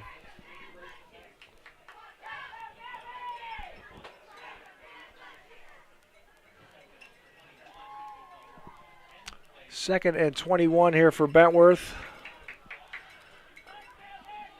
Hackinson in the gun again. Looks like Hayes to his right. Hackinson going to roll out to the right. He finds Lucas Burt. They're going to pick up not much on that play there. Maybe 2 yards. Timeout for the Eagles. So that's the first timeout for the Eagles. Got a minute 48 left in the half here. We got going to be about a 3rd and 19 coming up.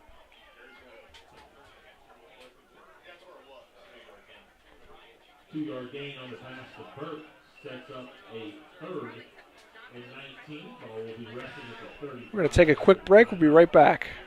For 125 years, we've been covering this region's financial needs, sharing your rebellious spirit, standing right here with you, supporting your dreams, helping businesses grow and thrive, investing in what matters, and always putting people first. Thank you for letting us get to know you over our first 125 years. We're Washington Financial Bank, and we're proud to be the bank that gets you.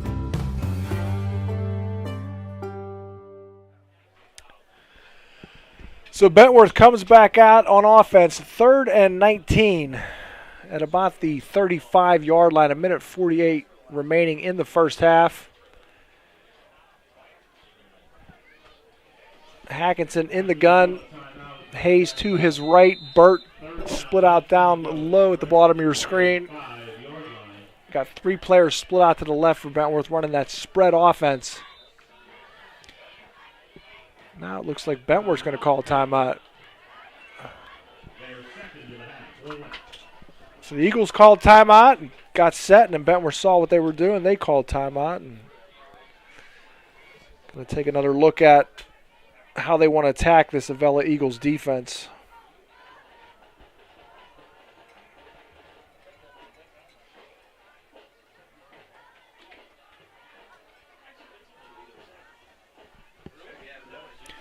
Just watched that Washington Financial commercial. I want to say hi to Betty Guerreri. She's one of our contacts. They've been longtime supporters of us here on the broadcast. Certainly appreciate their support. Seems like you see a Washington Financial everywhere you go in Washington County. We have one in Canonsburg where I live, and there's one right in Hickory, right down the road here from Avella. And certainly appreciate them being a part of the broadcast with us this year and for the past several years.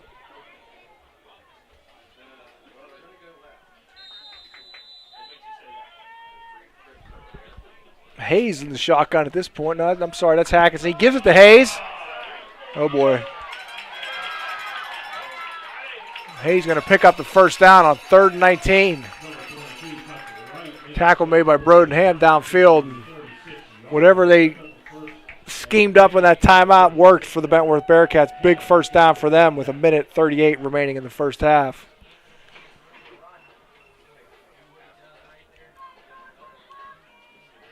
Hackinson still at the quarterback position. See big number 77, Alexander Rusilko at the right tackle position.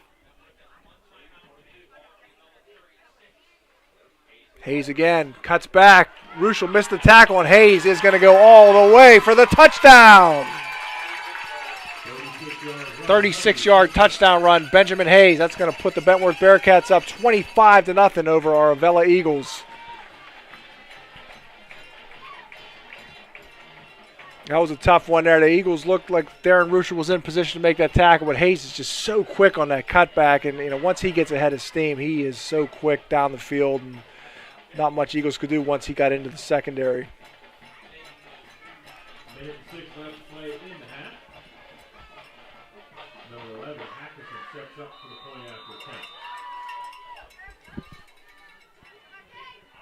Hackinson going to extra point, and Hackinson drills it right through. That's Caden Hackinson on the extra point. It's going to bring the score to 26-0 Bentowrth.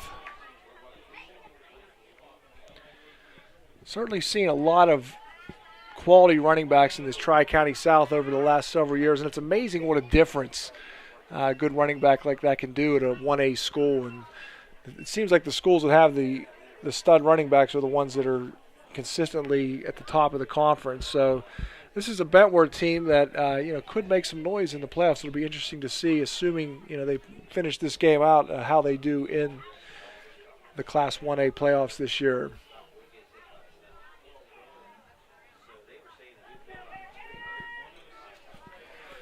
See Ethan Powers making his way out on the kick return team, number 51. He's a freshman.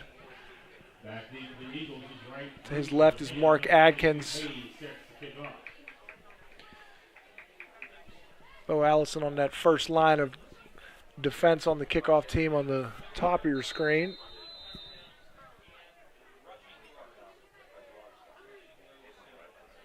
Hayes going to kick off again. Another nice kick from Hayes. It's going to be Darren Ruschel at about the 7. He's got some room to work with here and gets up to about the 30-yard line, but a penalty flag is down.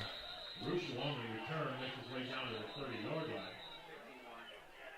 Number 51 responsible for the tackle. We do have a flag. Tackle was made by number 51. That was Cameron Craigie. He's a 6'1", 183-pound left tackle / linebacker. It's almost definitely probably going to be holding against the Eagles, I would guess. That is going to be a hold. It's going to push him back.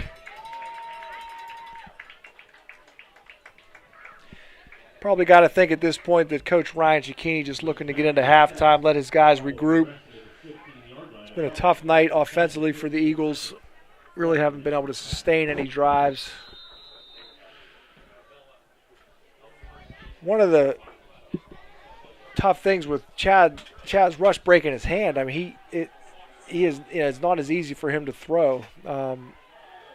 So that's been a challenge for the Eagles because their passing game has suffered ever since that occurred. Bryce Wright will throw the ball periodically, but this is a team that needs to rely on the run, and they're having a tough go of it tonight. That was Brodenham. First down run, he got about a half a yard. Second and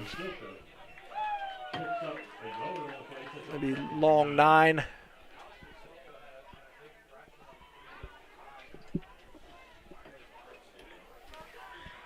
Looking forward to seeing the bands at halftime. Bentowrth will come out first, and then the Avella Eagles band will put on their show for the fans here.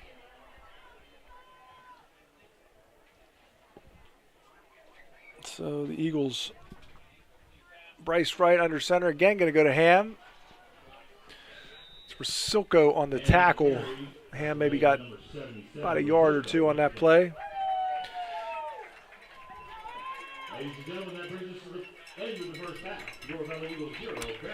That'll bring us to the end of the first half. Score Bentowrth 26, Avella nothing. We will be back after this. Josh Kale, he's one of us, delivering for our district and standing for Western Pennsylvania values. Josh Kale, fighting for jobs and growth without tax hikes, while holding the line on spending. Josh Kale, getting the job done.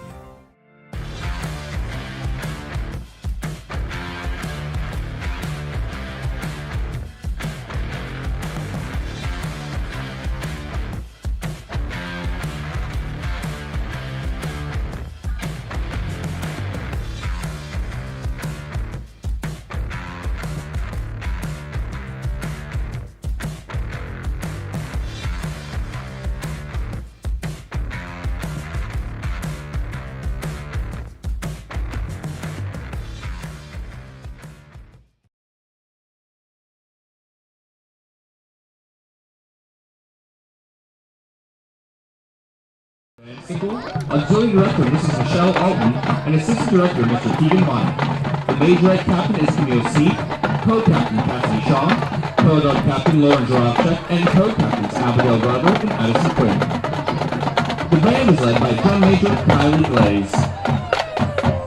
Tonight, the band will perform The Edge of Glory by Lady Gaga, Uptown Funk by Mark Ronson featuring Bruno Mars, You Belong With Me by Taylor Swift, and Soak Up the Sun by Sheryl Crow.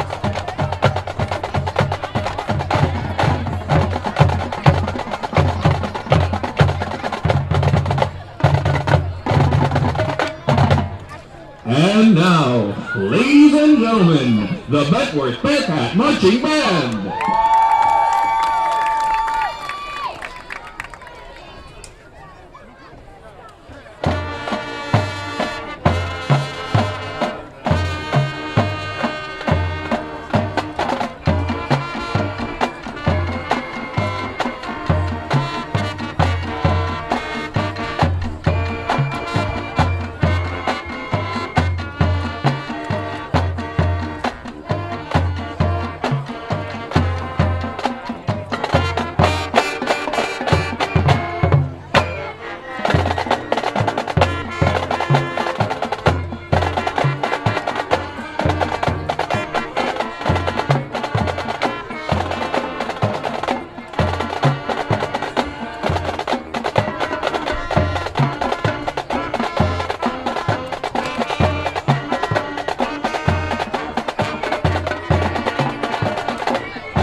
He wants to go pee, but I said, go tell Derek. He's halfway there. Go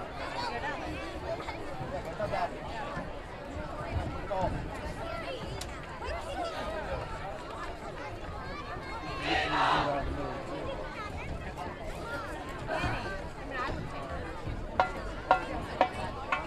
Introducing the 2024-2025 Avella Area Junior Senior High School Eagle Marching Band. The band is under the field command of Drum Major Katie Bruce. Our 2024 show is entitled Suit and Tie, featuring some of the top hits of the century. We open tonight's show with Harry Styles' 2018 Billboard hit, Music for a Sushi Restaurant.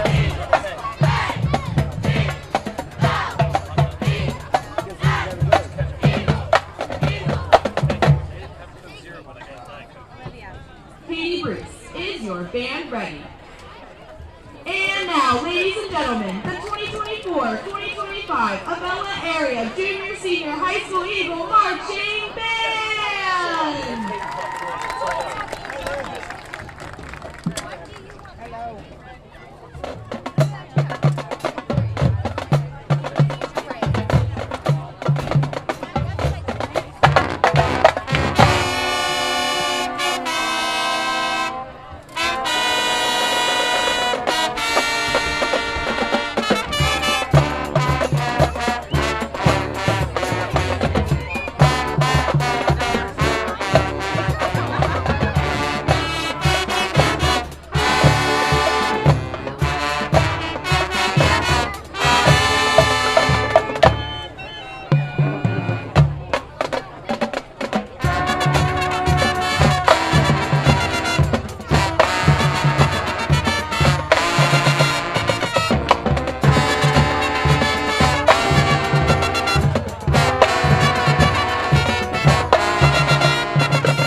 Our second selection is the Grammy Award-winning Justin Timberlake chart, Suit and Tie, featuring our drum major, Katie Bruce, on tenor saxophone.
And we close tonight's show with Bruno Mars' top 2017 hit, 24 Karat Magic.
Congratulations to the Bentowrth and the Avella Marching Band for a great halftime show this evening. Thank you for your commitment and dedication to your bands. We also want to recognize the Bentowrth and Avella cheerleaders here with us this evening. The Avella cheerleaders consist of the captain, Skylar Kearns, co-captain is Sarah Decker, Madison Rush, Haley Rush, Justice Bearfield, Abigail Dolance, Aubrey Debnar, Brianna Newman, Jenny Smith, and Rebecca Eccles, as well as Paisley Downey. The Avella-Football Boosters wants to thank all the volunteers as well as give a special shout out to the Range Resources, Cross Creek Township, and Parrish Construction. It is that time, ladies and gentlemen, get your 50-50 tickets out. I have $353 in cold hard cash here to give away. The winning number is on a yellow ticket this evening. That ticket number, 780149. Again, the 50-50 winning ticket number is 780149. You can come to the booth to collect your winnings. 780149.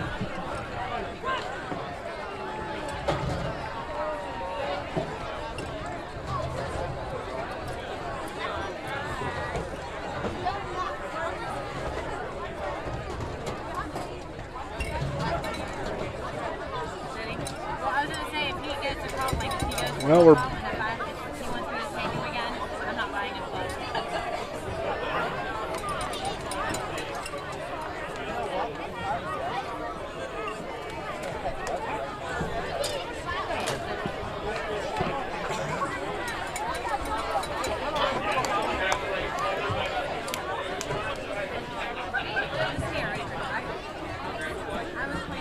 back to live action, ladies and gentlemen. Jesse Saunders with you here at Avella High School. The first half dominated by the Bentowrth Bearcats. Big half for Benjamin Hayes into the end zone several times. The star running back for Bentowrth. Eagles really not able to get much going on offense themselves. It's been a tough start for them, but they will receive the second half kickoff, so hopefully get something going on offense for the Eagles. Other action around the Tri-County South at halftime. Jefferson Morgan leading California 28-7.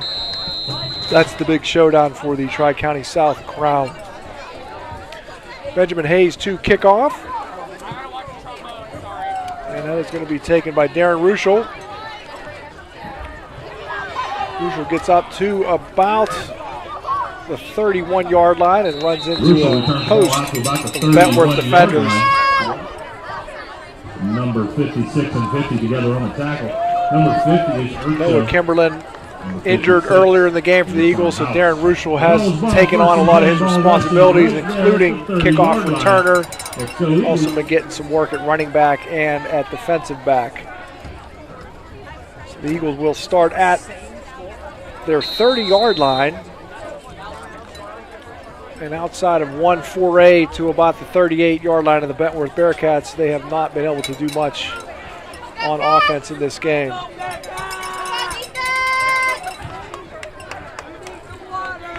So here's a little bit of a interesting formation for the Eagles. We've got 4 or 5 players split out right. That's going to be Rush. He finds Rankin all alone in the middle of the field. Rankin all the way down to the 40-yard line. So the Eagles did some work at halftime trying to come up with some wild plays, and then that one worked for the Eagles right there. That brings the ball to the Bentowrth 40-yard line, and that should get things started for the Eagles offense in the second half. 30-yard gain on that. It's going to be interesting to see if the Eagles do open it up with the passing game in this half. Really not able to get much going on the ground, and that was a nice looking play there, and they had Nate Rankin all alone right up the seam. 30-yard gain, and it's now 1st and 10 at the Bentowrth 40. So here comes Bryce Wright in motion. The handoff's going to go to Caleb Ruschel, and he is met immediately in the backfield. Number 10, Preston Jaquay. 5 on the play. About a 5-yard loss for the Avella Eagles. 4 yards on the play. That's up 2nd and 14 now. That ball is resting at the 2nd and 14. 44-yard line. So started off with a real positive play, and the second play goes backwards. Let's see what we got or third offering of this second half.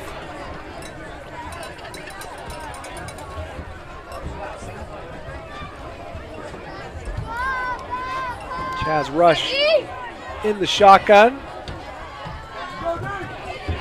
He's back to pass. He's looking deep. Bryce Wright, he's got a step on his man, but the ball is going to be out of bounds. Just a little too far for Bryce Wright. With number 3, Atkinson. The Eagles not messing around in this half. They have come out throwing. Down now, 14 no, ball still at the 44 Not afraid to take some shots down the field, trying to maybe loosen up that Bentowrth defense a bit. Wright had a step on his man, with the ball just a little bit out of his reach down the right sideline. It's going to be 3rd and 14 for the Eagles.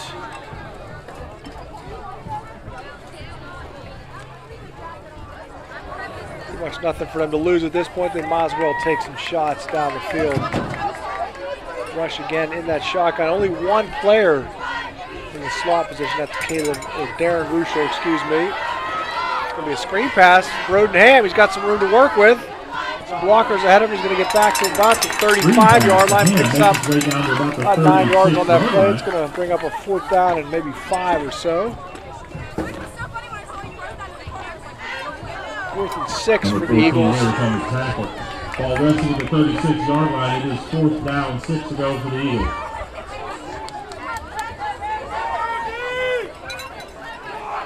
So the Eagles, nice looking play on 3rd down, sets up a manageable 4th down and 6. Chaz Rush again in the shotgun. We got 3 players split out to the right. Brodenham in the backfield. Rush going to drop back. Looking over the middle. Nice looking pass there. That ball is going to be pulled in by Nate Rankin. It's going to be a 1st down. First down for the Avella Eagles. Pass and catch of 6 yards on the play sets up the Avella Eagles. Bentowrth sideline not necessarily agreeing with that spot, but that was a nice looking pass from Chaz Rush. Zipped that ball right into Nate Rankin. 1st and 10 Eagles, ball rests at the 30-yard line. Sets up a 1st down and 10 at the Bentowrth 30-yard line.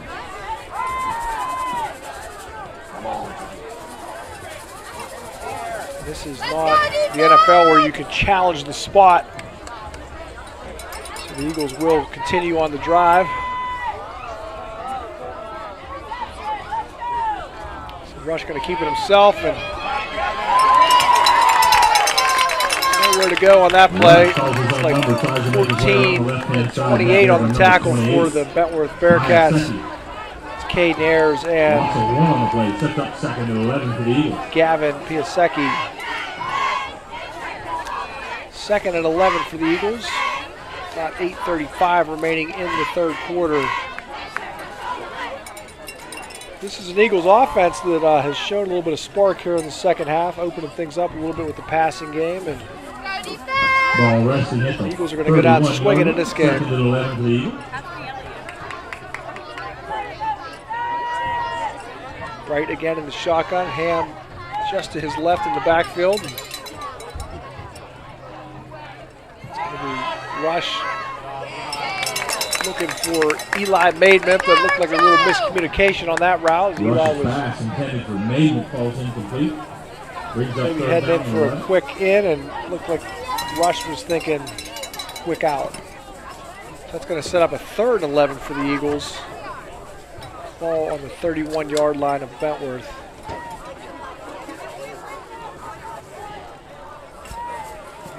Most likely 4-down territory for the Eagles.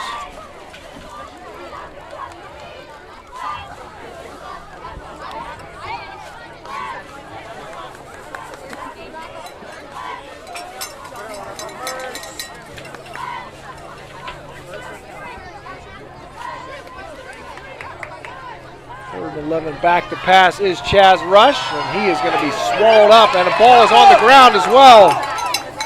And a flag. Not happening on that play.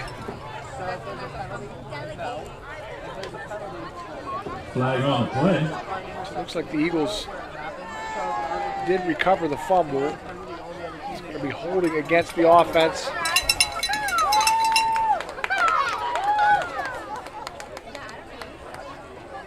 So Decision here for Bentowrth. Will they take the penalty? Will they decline?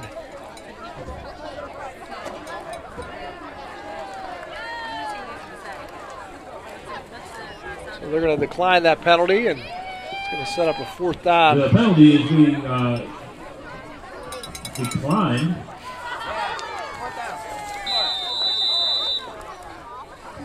Official timeout on the field. Official's going to take a timeout and sort this all out here. And looks like it's going to be not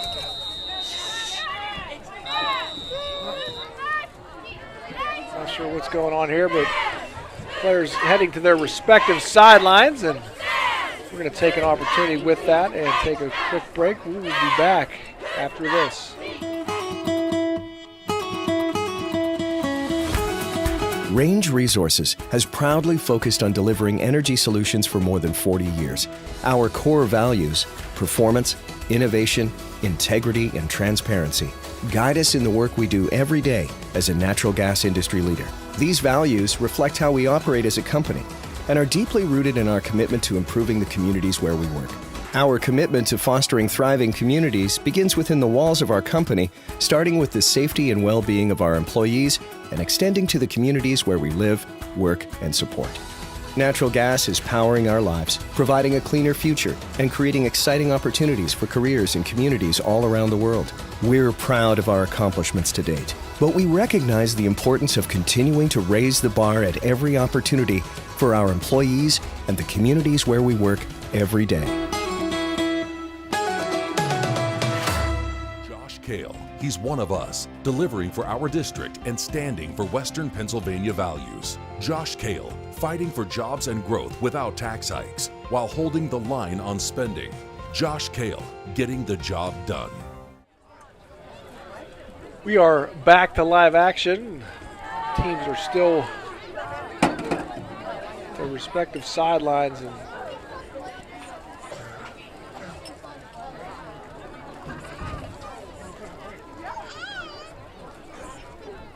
quite sure what happened. I thought maybe there might have been an injury, but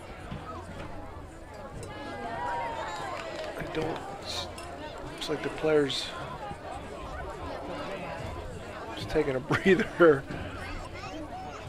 Coach Ryan Cicchini having a discussion with the official right now, and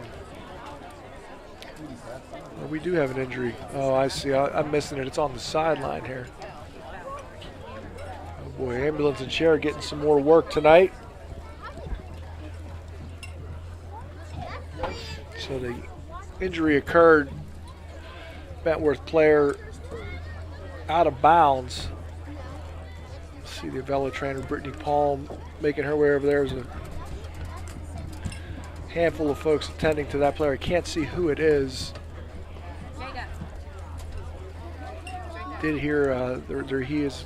Was moving, so that's good news.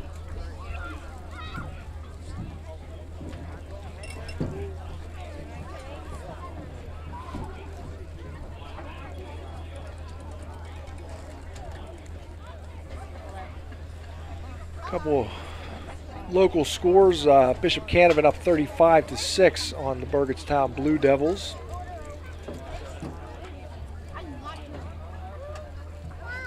Ringgold Rams, another Washington County team, defeating Chartiers Valley, or leading Chartiers Valley 21-14 right now.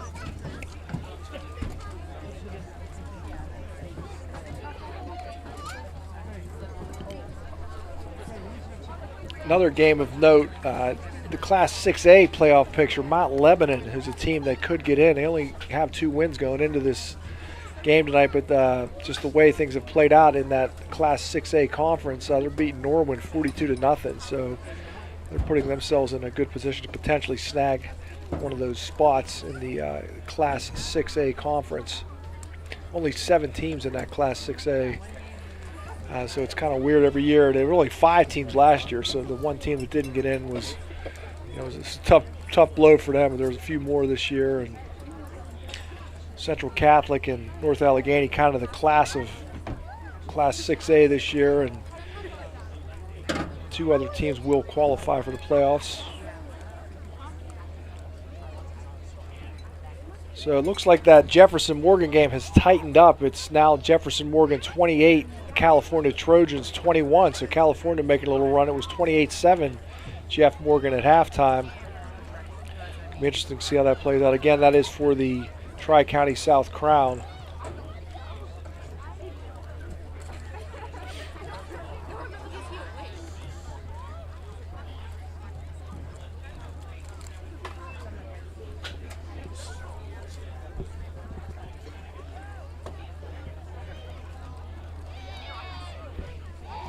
A number of injuries tonight, and this is the second time we've seen the ambulance on the field, and certainly not what you want to see in the last regular season game. And you know, especially with head injuries, they don't mess around. You want to be very sure that the players are taken care of, and we don't want to speculate exactly what happened here, but definitely something where they're tending to this young man on the sideline. We certainly hope he is okay. Central Catholic leads Cannon-McMillan 17-0. Loss by Cannon-McMillan would eliminate them from the Class 6A playoff picture.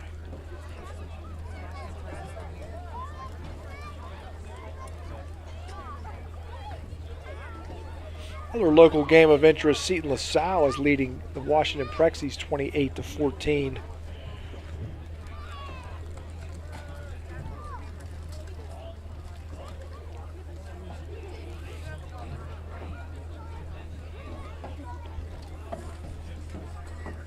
And it's interesting this year with the playoff picture, only 3 teams will get in from each conference, but there are going to be 4 wild cards that are chosen as well to make the playoffs. So that's going to add some intrigue to the situation this year.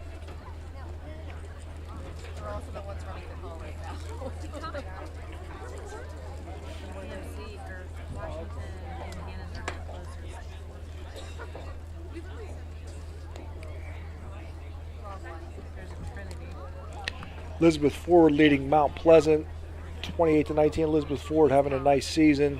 They will be playoff bound. Carmichael's 30, Mapletown nothing. Carmichael's doing their part to try to get into the playoffs in the Tri-County South.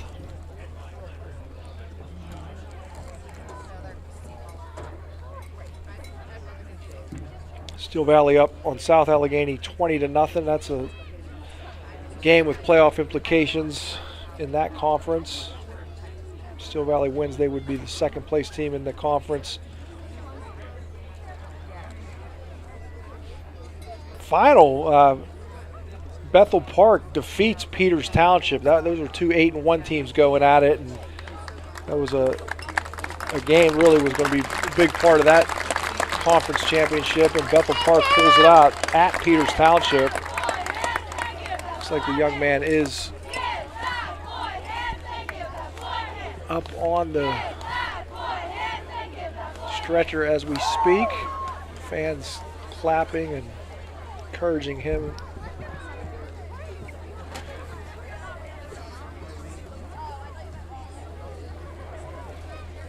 Yes. Cameron Creechy.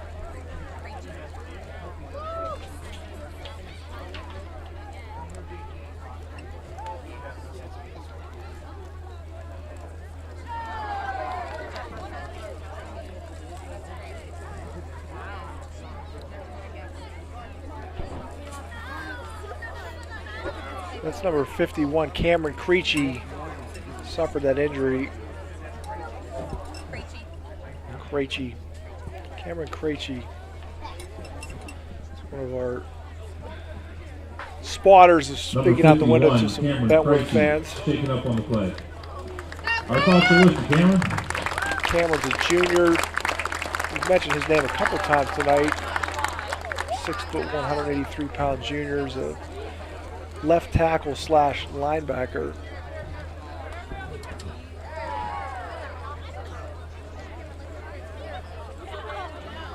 So it's been a busy night for ambulance and chair tonight. And don't yet have any word on Noah Kimberland, and he was injured earlier in the game and taken by ambulance to the hospital.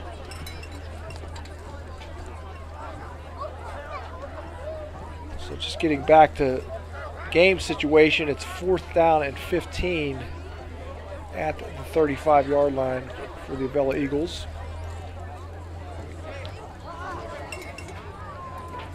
Ambulance making its way off the field.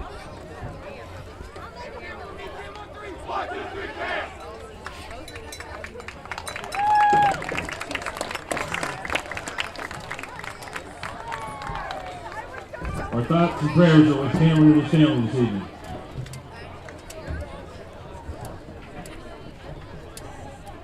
So the players stretch it out again, trying to get loose. Second time they've had an extended break for an injury on the field, and we got 7:56 remaining here in the third quarter. Bentowrth with a 26-0 lead over the Eagles. This is the Eagles' first drive of the half. They got the second half kickoff and have moved the ball down to the 35-yard line. This is the furthest they've been in Bentowrth territory tonight, but facing a 4th down and 15.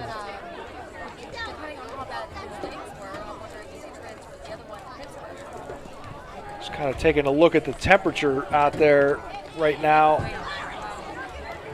It is currently 57 degrees, so it's not super cold, but chilly enough that you want to make sure you stay loose, don't pull any muscles. Definitely the fall weather has reached us, and it's going to be chilly later on tonight, dropping down into the 40s. But by the end of this game, looks like the temperature is going to hold steady around 57, so great football weather.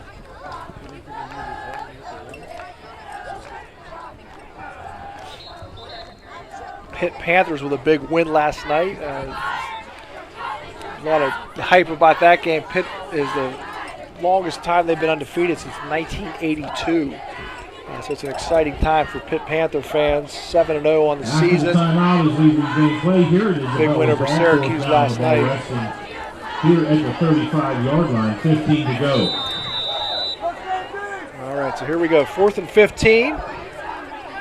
35-yard line. The clock is running again.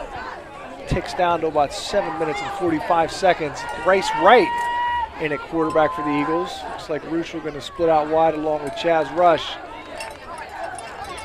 Wright takes the snap. He's back. Voids the rush. Looking like Rush is. Wow, what a play. Wright's catch, so Rush on the catch all the way down at the 10-yard line. That's enough yardage. So Wright avoids the rush and then finds Chaz Rush for a nice pass. 25-yard gain down to the 10-yard line. Going to bring up a 1st and goal. Well, it looks like maybe a little outside the 10, so it's going to be 1st and 10. So the Eagles still can't get a 1st down. For the Eagles. A great looking play there from Bryce Wright to Chaz Rush. The biggest pass play of the night. Eagles offense looks much improved in this second half and been not afraid to throw the ball and got Bentowrth on their heels a bit. There's a handoff to Brodenham.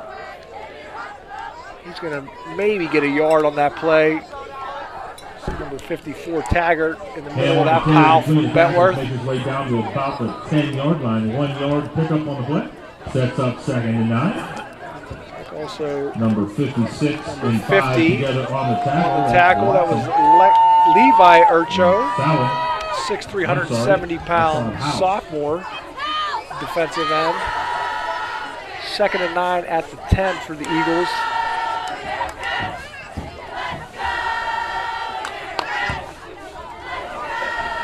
So Wright back under center. Going to fake the pitch. The ball's on the ground.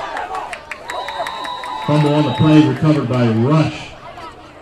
Rush on the fumble recovery. It will set up like a Eagles 3rd down now and 14 to go. Trying to do a little trickery there, fake one way and go the other, and the handoff was not clean and puts them again in a 3rd and long situation here.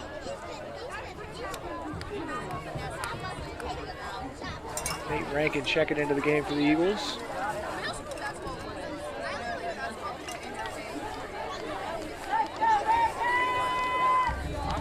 So rush back at quarterback in the shotgun. Bryce Wright split out to the left. Like Eli Maidman to the right, Nate Rankin in the slot.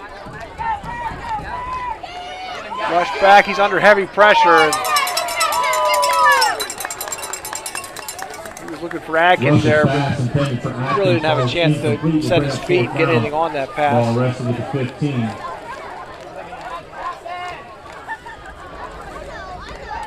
The Eagles facing a 4th down and 14, and got to not only make sure the receivers get into the end zone or at least close to it, but they got to protect whoever is under center for the Eagles on this play. That's going to be Bryce Wright back in at quarterback. Chaz Rush in the slot. Timeout Eagles, their first of the half.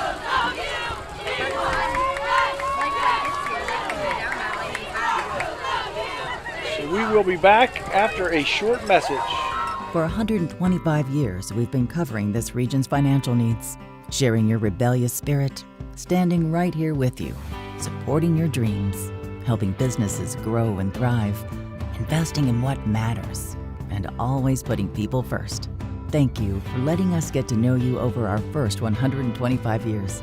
We're Washington Financial Bank, and we're proud to be the bank that gets you.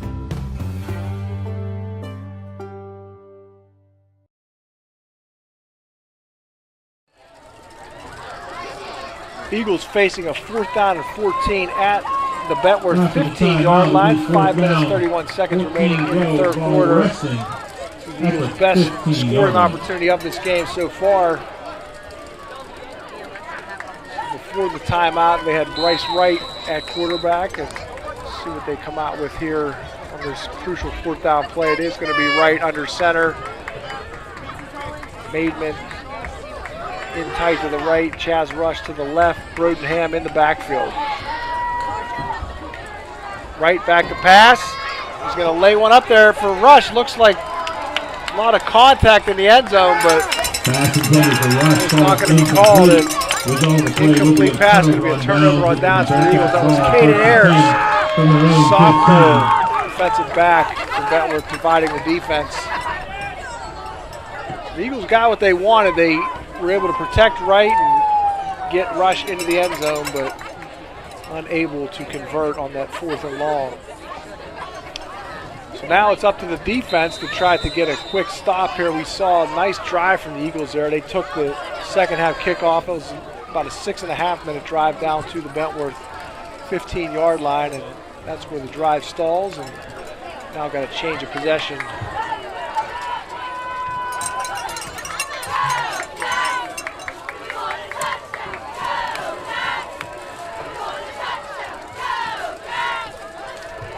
Like Hayes in the shotgun. The ball's on the ground. I'm sorry, that was Hackinson in the shotgun. Hayes with the fumble. Mark Atkins causes the fumble in the backfield. Mark Atkins with a big hit there in the backfield, but it is recovered by Bentowrth. Hayes covers the fumble. Ball is resting now. 1 yard loss for Bentowrth. That was a nice start to the drive for the Eagles.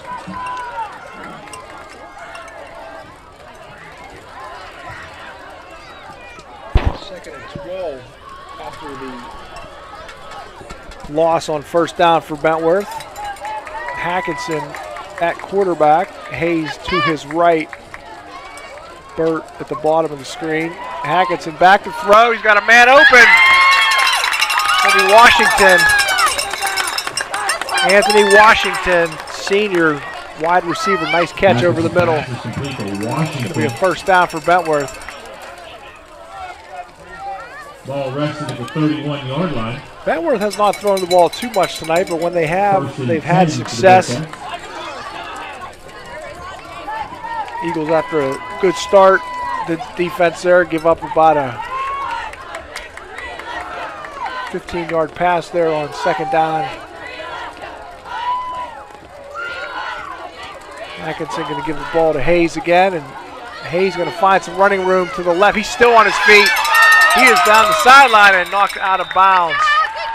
Number 22, Hayes, right around midfield. Left-hand side, pushed out of bounds over there. Other Eagles player is down after the play. Official timeout, injury on the field. We have seen our share of injuries tonight. Ladies and gentlemen, might I have your attention, please? Ladies and gentlemen, your attention, please. I've been given word that we will be handling a helicopter, landing a helicopter to our left in the parking lot in about 10 minutes. Please do not be alarmed. They will be landing a helicopter here to the left of our football field in about 10 minutes. So just an announcement by Kendall Rush, our PA announcer, that they're going to be landing a helicopter here in about 10 minutes. Not exactly sure why, but there's been all kinds of action here between helicopters and ambulances tonight. And unfortunately, another Eagles player is down with injury after that first down run from Benjamin Hayes. So that's Adkins. Mark Adkins down. He looks like he's going to be able to get up under his own power and stretching that right leg out. Makes his way off.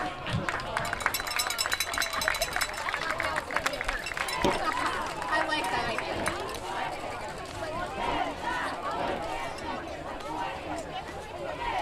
So Bentowrth has the ball at the Eagles' 48.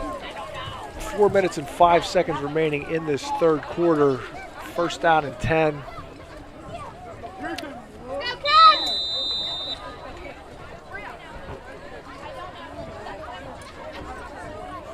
The ball is snapped to Hackinson, to Hayes. He's going to cut back, find some more running room down the left sideline. Handoff to number 22, Hayes, off to the left-hand side, pushed out of bounds there. Like Chaz Rush knocked him out of bounds after about a 12-yard gain. By Rankin and Rush, not before he picks up enough yardage for another Bearcats first down. Ball resting at the 37-yard line. I'm sorry, the ball didn't make it to the yard to make. Half ball will be resting there at the not 39. get the first down, so it's about second and one. Second down. Very short one. Started to say this half started out promising for the Eagles, about a 6.5 minute drive, but it's stalled at the 15 of Bentowrth. They have now run the ball to the Eagles' 39. Hackinson back to pass.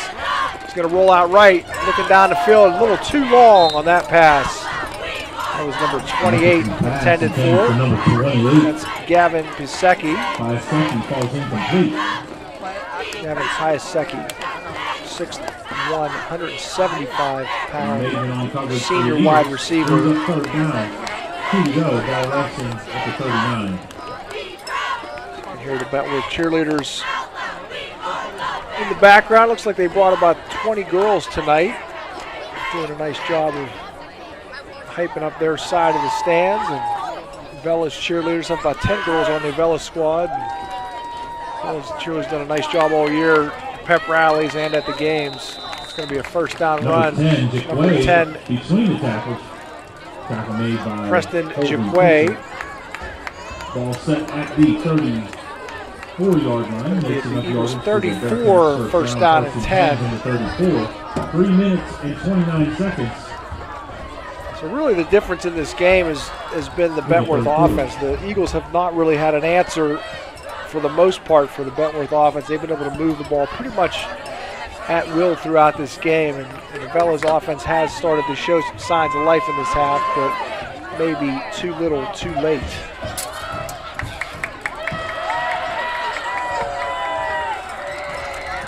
Hackinson going to keep it himself and meets up with Bo Allison. Freshman defensive end making the tackle there. That's going to be about a 5-yard loss for Bentowrth. 5-yard loss on the play. We'll set up. Bo Allison fired up after that. Second down. Sack. Nice job by him. Penetration. 9-yard line.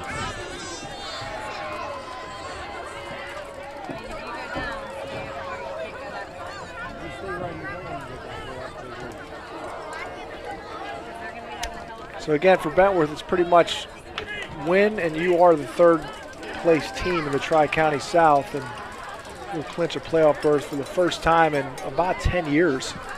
I should have looked that exact stat up, but the fires went up. Oh my goodness. Hackinson looped one up there for Hayes down the field, and he almost got him at about the 15, but that is going to fall incomplete. Sets up third down. Third down 15 for Bentowrth.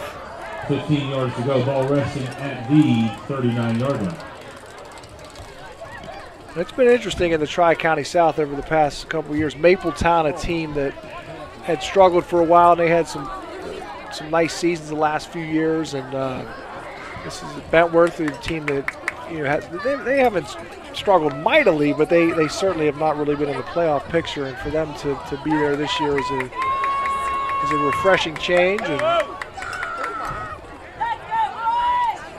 West Green in the playoff picture again. They've been a strong team for a while now in the conference. Screen pass. Matheson's screen pass, another Like Holden Fisher on the tackle there. He's complete. Holden Fisher Screen pass to Kay Nares. Down to the 36-yard line. Sets up 4th and 11. Holden Fisher is a 6'4", 260-pound defensive lineman. He's a junior. So that's going to bring up 4th and 11 at the Eagles' 36. Looks like Bentowrth's going to punt. Bryce Wright back to receive the punt. Ladies and gentlemen, the helicopter is inbound. So now we have a helicopter timeout.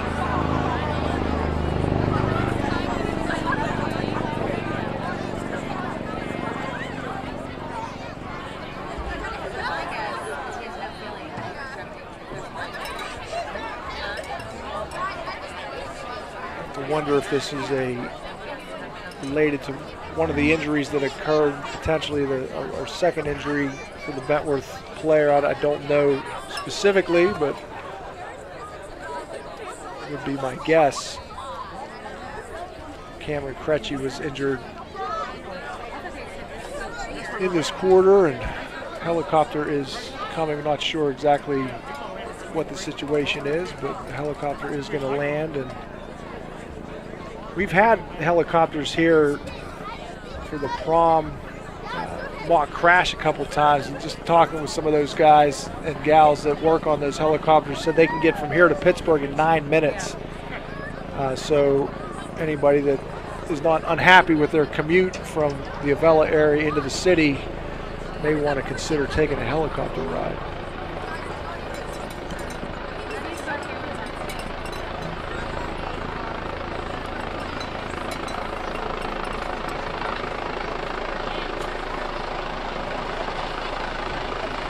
We're going to take a short break, and we will be back in a moment. Alex E. Paris Contracting Company Incorporated has had a wealth of success that began in 1928 in areas ranging from road construction to coal mining to underground utilities, industrial services, and heavy construction. And in today's ever-expanding energy services industry, the company provides site development, foundations, buildings, undergrounds, process piping, installation, and construction management. The future is bright for the company under the guidance of Alex E. Paris, CEO, and Timothy A. Paris, Vice President of Operations. One constant during the operation of the Alex E. Paris Contracting Corporation has been the company's commitment to hiring a professional, dedicated workforce. With today's continually evolving construction and energy climate, the company is dedicated to providing competitive wages and benefits and on enhancing employee skills through continual training and professional development. And whether working locally, regionally, or nationally, skilled workers are needed in a variety of areas. Join us and help to continue the rich tradition associated with Alex E. Paris Contracting Incorporated. Josh Kale, he's one of us, delivering for our district and standing for Western Pennsylvania values. Josh Kale, fighting for jobs and growth without tax hikes, while holding the line on spending. Josh Kale, getting the job done.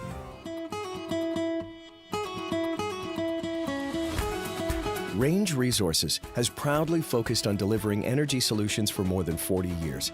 Our core values, performance, innovation, integrity, and transparency, guide us in the work we do every day as a natural gas industry leader. These values reflect how we operate as a company and are deeply rooted in our commitment to improving the communities where we work.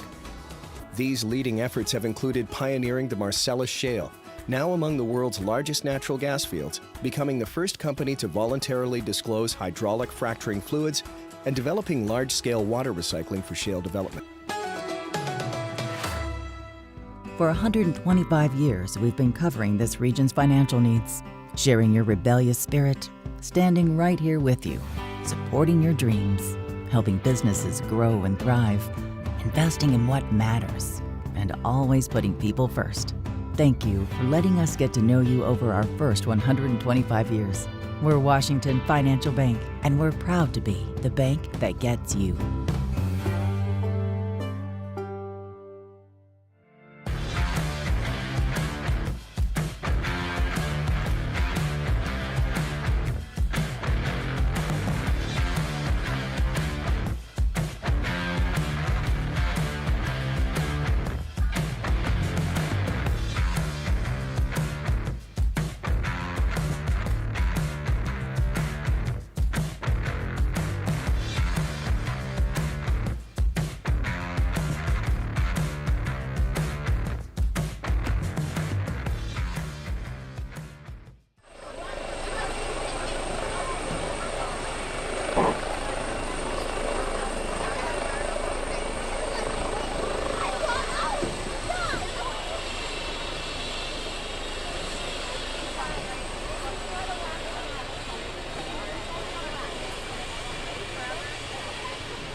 So we're still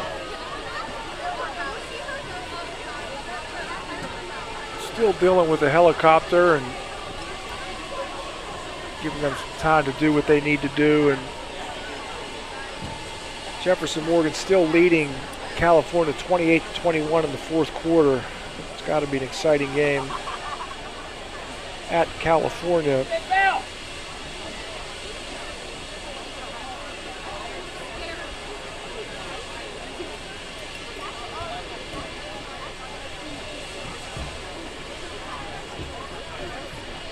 Talking a little bit last week about how we had the privilege to have Lanny Fateri, the former Pirates announcer, come in and speak with my media production class a couple years ago when we were kind of getting ready to start with the broadcast. And he does a lot of high school games. You'll hear him. Does a lot of baseball, like the World or the Little League World Series, not the Little League World Series, the Pony League World Series, excuse me. And also does West Virginia games. But he was saying, for the high school games he does, he spends about 12 hours or so a week preparing for that broadcast. And I'd mentioned how it's tough for students or myself to have that kind of time, being a full-time student or a teacher. And this is one of those weeks where I did do some pretty intense preparation for this game, but certainly wasn't prepared for this number of breaks. But there is some things we can talk about here as we wait. This loss for the Eagles would move them to 3-7 on the year. 2 wins in the Tri-County South Conference this year. For Carmichael's, again, a win would put them into the playoffs. They would have any tiebreakers over West Green and Carmichael's, the other 2 teams in the conference who are vying for that automatic playoff bid.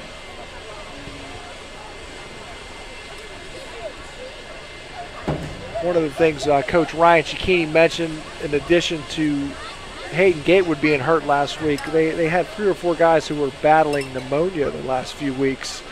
They seem to have recovered from that. Maybe some symptoms going around early in the year this year. The weather changes usually causes some trouble with sickness, and the team seems to have recovered from that.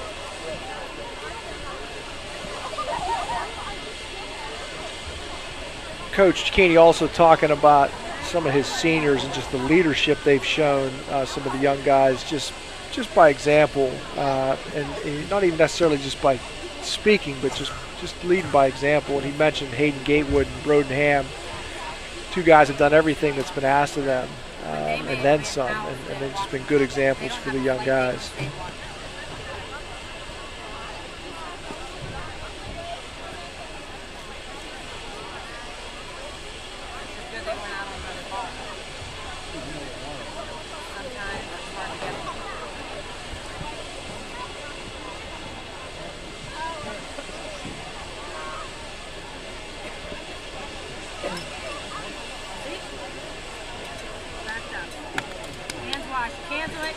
Kind of get a look at the setup in the corner of the end zone as they are preparing the helicopter. Sounds like it. Propellers may be firing up again.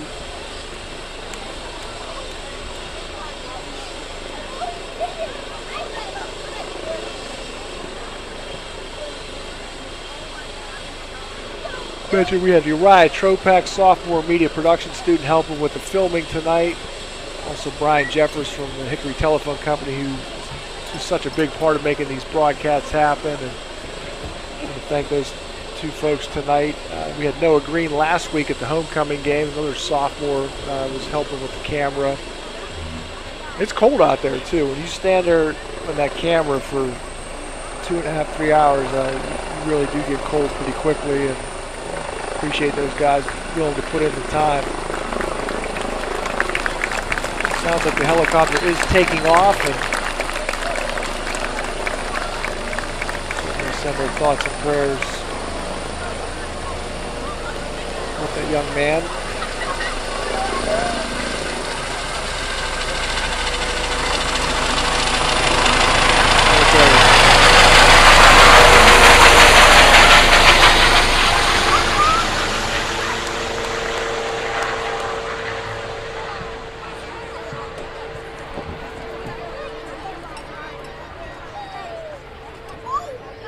It looked like the same helicopter we had here for the mock crash, but I seem to remember them saying they come from West Mifflin, the county airport, and it takes them 9 minutes to get here. So that trip back to the hospital should be pretty quick. Appreciate them being available this evening.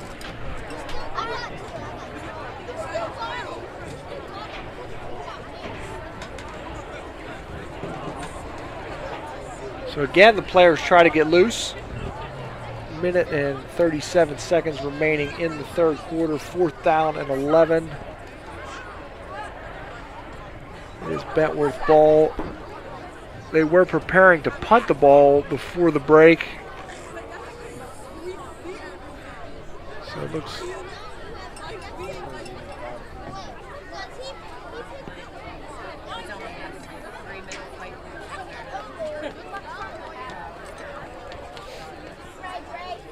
Does just kind of overhearing some things from the PA announcer's booth, and mentioned a head injury, and again they just want to treat that with an abundance of caution, so they're going to get him to the city down in Pittsburgh and get him taken care of.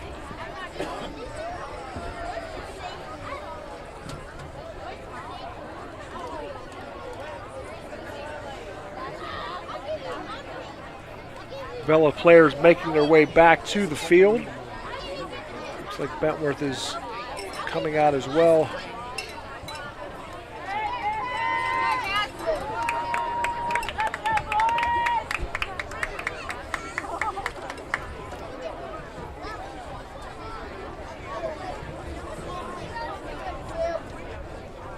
It's certainly a longer game than we anticipated in terms of the time of the contest, but they do have that young man on the helicopter on his way to Pittsburgh, and 4th and 11. Looks like Bentowrth has decided to go for it. Hackinson back in the shotgun. He's going to roll out to the right. He's looking at, oh, he's got a man open. Wow, nice one-handed catch, Lucas Bird. He is into the end zone for the Bentowrth touchdown. Nice looking play from Bentowrth. Hackinson rolled out to the right. Bird just kind of out there into the flat and was wide open, making a nice one-handed catch at about the 5 turn and ran the last 5 yards into the end zone, giving Bentowrth the 32-0 lead on the Avella Eagles.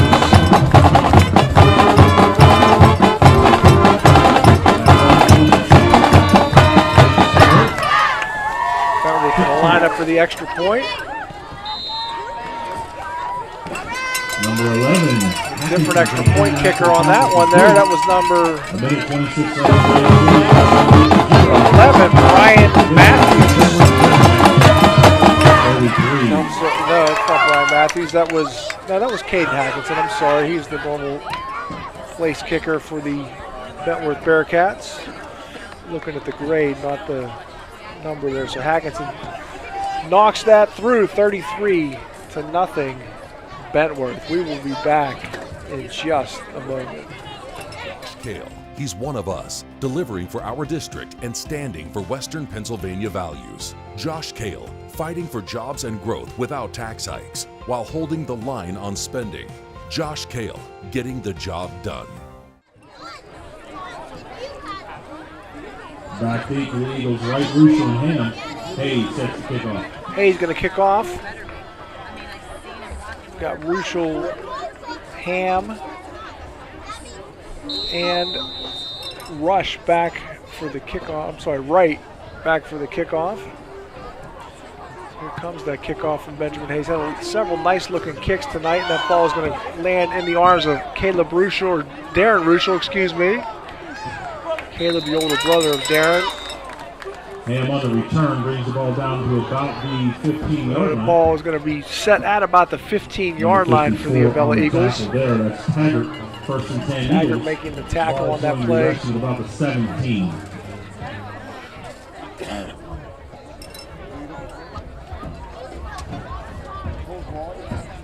So last time the Eagles had the ball, they were pretty aggressive with the pass. Be interesting to see if they continue with that strategy. 33-0 Bentowrth. Got 3 receivers split out to the left, 1 to the right. Broden in the backfield with Chaz Rush. Rush gonna take it himself. He's got some room to work with. Gonna pick up about 9 yards on that first down run. The right-hand side tackle made there by number 10, Jaquay. Preston Jaquay on the tackle. 10 yards on the carry, ladies and gentlemen. That's enough yardage for the Avella Eagles. First down. You got a first down on that play. Ball now resting at the 26-yard line. First and 10 Eagles.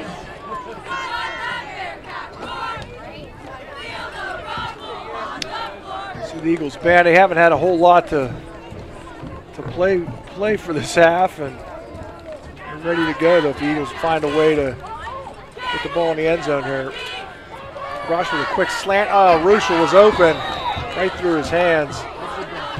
Rush's pass was intended for Ruschel. See the frustration there. Second down, 10. Hands on the helmet. 27. Ruschel getting some valuable playing time as a freshman, and as a freshman also prone to mistakes at times. He shakes that one off and get back at it. 43 seconds remaining in the third quarter. Second down and 10 for the Eagles on their own 27-yard line. 3 players again split out to the left for the Eagles. So that's Rush. Oh, throws it right into the hands of the Bentowrth defender. That's 10, Preston Jaquay. He's going to be tackled at about the 21-yard line. Number 10, Jaquay. So Eagles tried to go back to the well with that quick slant. Jaquay was all over that one. And somewhere near the 22-yard line. First and 10. it's going from bad to worse for the Eagles. One of the risks, obviously, of throwing the ball is the interception, and can't fault the Eagles for taking a shot there. I mean, they're down 5 touchdowns at this point. You got to give it a shot, but it puts Bentowrth in great field position at the Eagles' 22-yard line.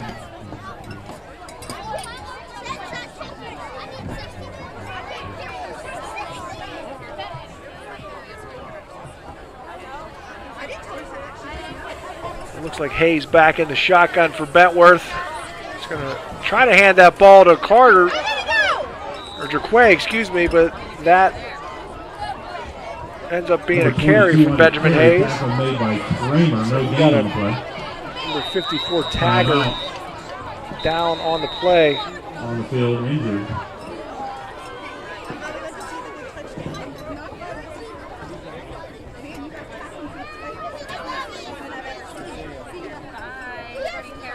It's been tough for these players tonight with the amount of injuries. There's just a lot of stops in the action, and definitely prone to some pulled muscles in those situations. And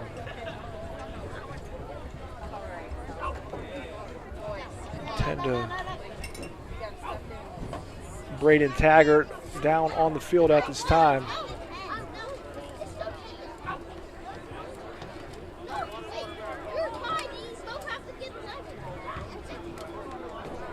We're going to take a quick break. We'll be right back. For 125 years, we've been covering this region's financial needs, sharing your rebellious spirit, standing right here with you, supporting your dreams, helping businesses grow and thrive, investing in what matters, and always putting people first. Thank you for letting us get to know you over our first 125 years. We're Washington Financial Bank, and we're proud to be the bank that gets you.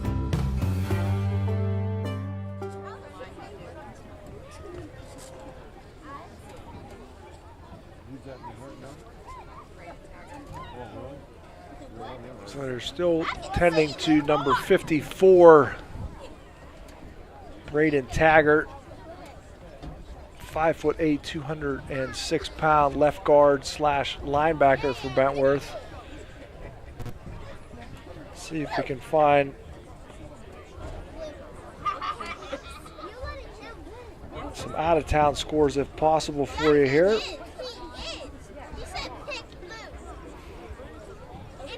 West Allegheny and Montour tied at 7. Looks like Taggart's up and comes back to the bench area.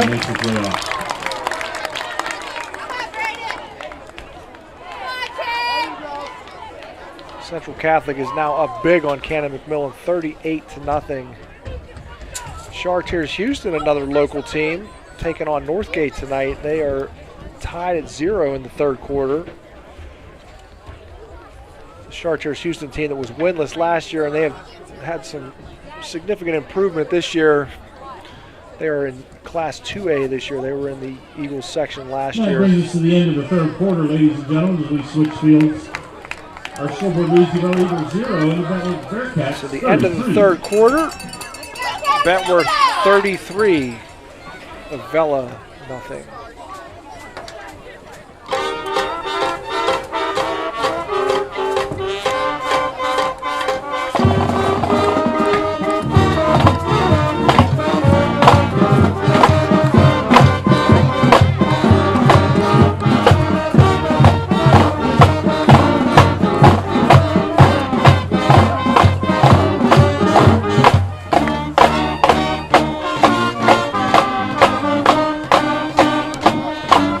Back to live action. Eagles with the ball, 2nd and 10.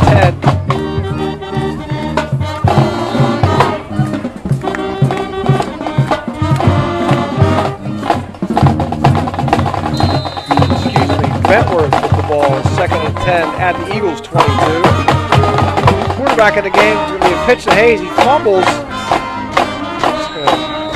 Step out of bounds before anything worse happens. That quarterback, Ty Watson, sophomore, 5'9", 162 pounds. Back, defensive back. The line of the game at the 3rd and 10, right? 3rd and 10, no gain on that play. 3rd and 12. 3rd and 12, excuse Ball me. now resting at the 24-yard line.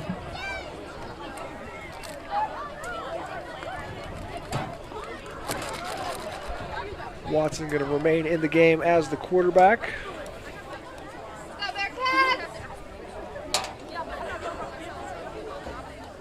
He's got Jaquay to his left, Hayes behind him to the right. He's going to run the option, give it to Hayes on the pitch. Eagles string that play out. Maybe about a 5 or 6 yard gain on that play. It's going to bring up a 4th down and about 5 or so. Picks up about 5 yards on the play, sets up 4th down and 7. So Bentowrth. Ball resting at the 18-yard line. Pretty much go with the running game at this point, up 5 touchdowns. No need to rub it in, but it's like Hayes coming to the sideline. And they're going to attempt a field goal here. A field goal attempt on this 4th down. It's going to be about 35-yard field goal. It's blocked. Atkinson's field goal attempt is blocked by Wright. Bryce Wright on the block there. The Eagles recover at the 25. So a positive development for the Avella Eagles. Bentowrth attempting the field goal. Eagles will take over now. It is blocked by Bryce Wright, giving the Eagles 1st and 10 ball resting at their 25-yard line. 26-yard line, 1st and 10 Eagles. So Bryce Wright, interesting story. This is his first year playing varsity football, and he's been playing varsity basketball and baseball for the Eagles for the past couple of years. He played football in middle school and back at it here in high school, has been a nice addition to this Avella Eagles team. It's going to be Chaz Rush. Oh my goodness. What a big hit. Rush is fast. Darren Ruschel takes a huge hit from Lucas Bird. 5 on the play. We'll set up 2nd and 5. So that is not for the faint of heart in the middle of the field there. Ruschel takes that hit, and he's no worse for the wear.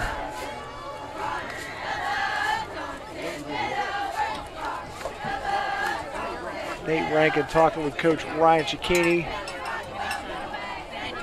Bringing the play back in.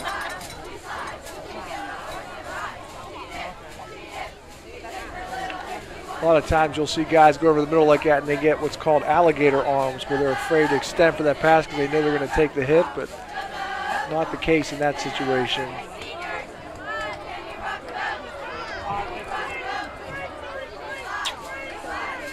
Rush is back. The pass is going to find Nate Rankin. Rush is fast to beat Rankin. Rankin with about a 2 or 3 yard gain. That was number 21, Bryce Krausen on the tackle. Sophomore defensive back, 5'10", 141.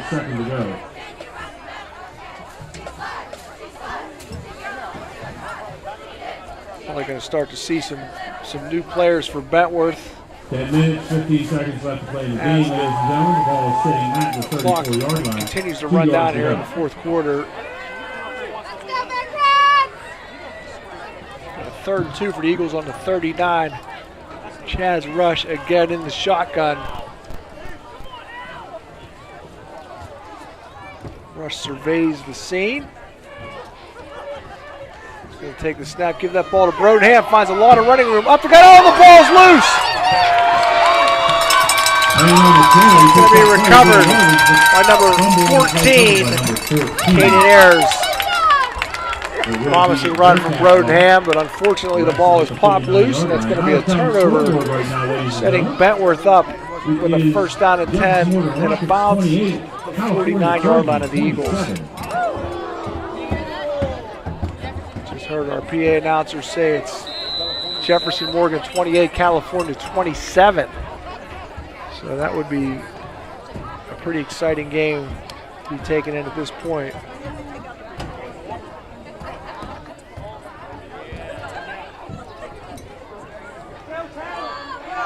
It's going to be Jaquay. Looks like we got the ball. I can't tell what happened now. We got flags flying now. I can't tell what exactly. That's Ruschel getting involved with Jaquay there. The assistant coach Matt Rado kind of getting in the middle of that and pulling his guys off of the pile. Can't quite tell what exactly. It looked for a minute like Ruschel had the ball, but it may have just been Jaquay that he had a hold of. So it looks, I can't tell what they're going to call it. That's going to be a personal foul on Bentowrth. The Eagles going to pick up 15 yards on that call. From the strip by Ruschel. Oh, so the Eagles, so Ruschel did get the ball. Ruschel stripped the ball and then began running with it and then was tackled out of bounds for a 15-yard personal foul play. So that gives the Eagles a first down and 10 at the Bentowrth 27-yard line. Out of town scoreboard, I've got the Carmichael Mighty Mikes 52, Mapletown Maple 6.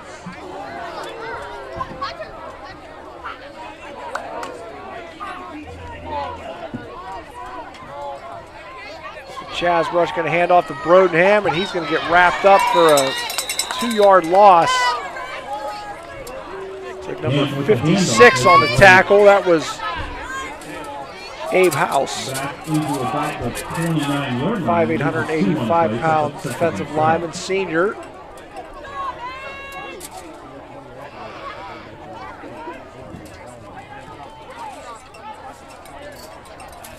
So that's going to set up a 2nd and 12 at the 29-yard line for the Eagles.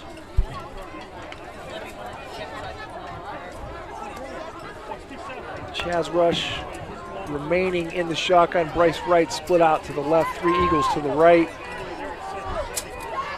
Rush back to pass. Looking down the middle and looking for Eli Maidman, but the ball was well overthrown. Pass intended for Maidman across the middle. Ball's incomplete. Brings up 3rd and 12. A little bit too much mustard on that pass, and 3rd and 12 for the Eagles.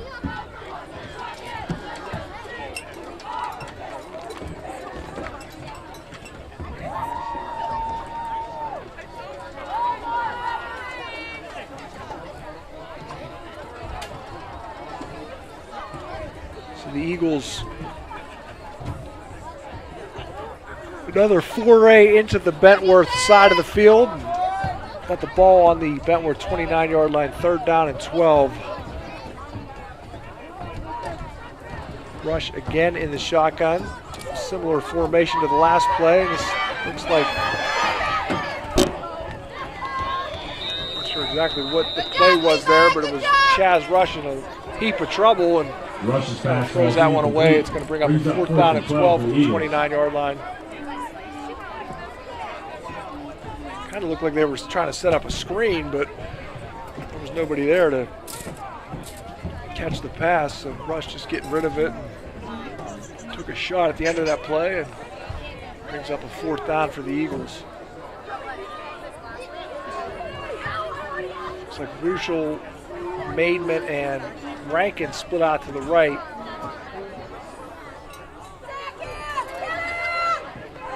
Rush back to pass. He's under pressure again. He's going to fire one down the field. Looks, he had Ruschel. Lucas Bird, nice job knocking that ball away. Ruschel falls incomplete.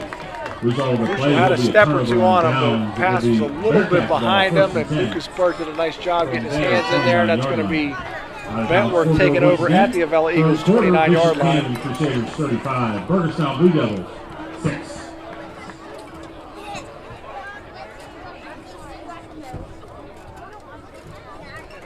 The Eagles just not able to get the ball in the end zone tonight. Been inside of Bentowrth territory about 3 times, and each time they've turned the ball over on downs.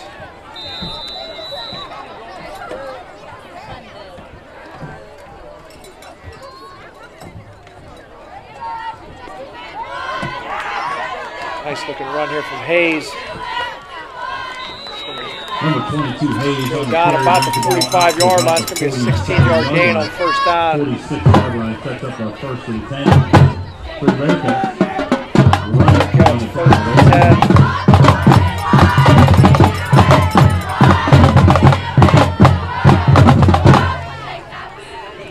Number 72, Alex Kearns, checking in for the Bearcats.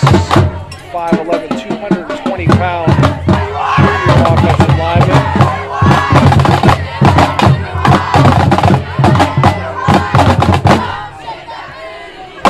Goes to Hayes, breaks a couple tackles. Still on his feet. Finally back out of bounds. Fisher.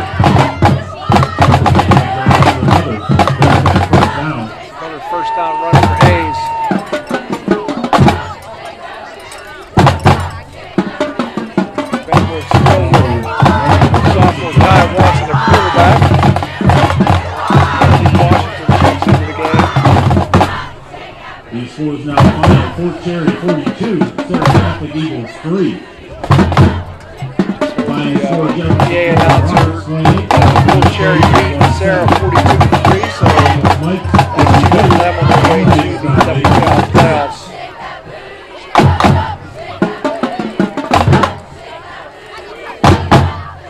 Pitch to Hayes.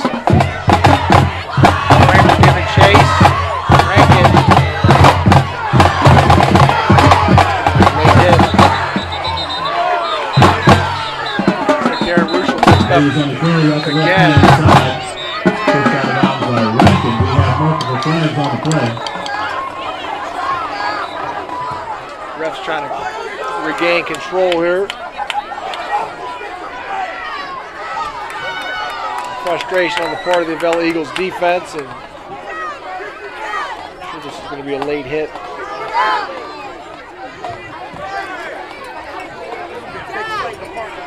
It's a tough part of the game for the officials. This game has pretty much been decided. We've got to play out the string, and some emotions going, and just trying to keep control here on the field.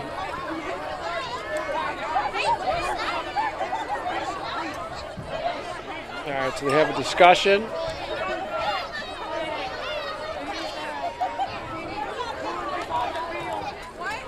Bentowrth coach is out to try to get a sense of what the call is going to be here.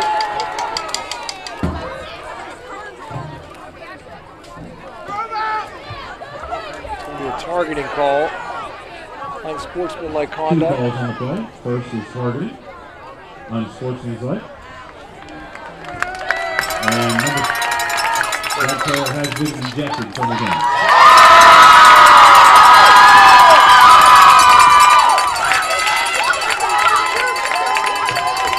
There was an ejection on the play. Now here comes Coach Ryan Cicchini to talk it over with the officials.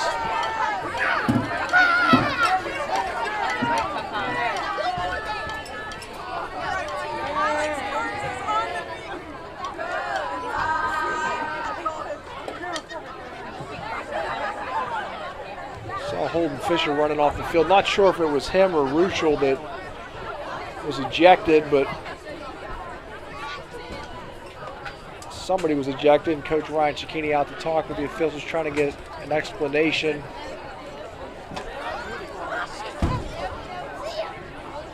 Seven minutes and 5 seconds remaining in this game.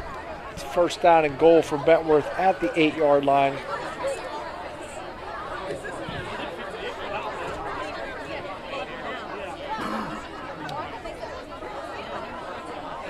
I believe it was Darren Ruschel that got ejected from the game.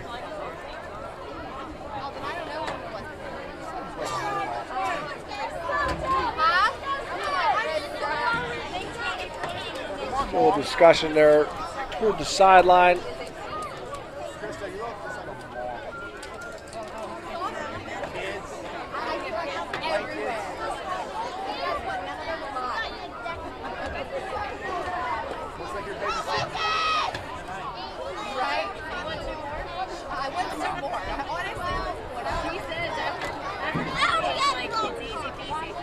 The refs are now finally done with the conference, and I think Ryan Cicchini has had a chance to say his piece. And again, it's going to be first and goal at the 8.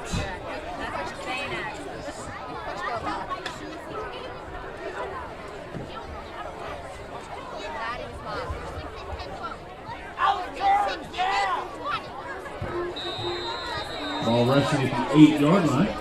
Timeout Eagles. Fisher back into the game. First of the half.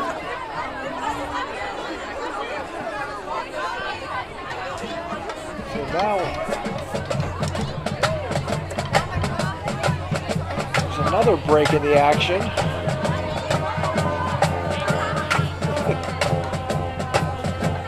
What a wild night this has been. We've had 2 players have to be taken out by ambulance, 1 via helicopter. A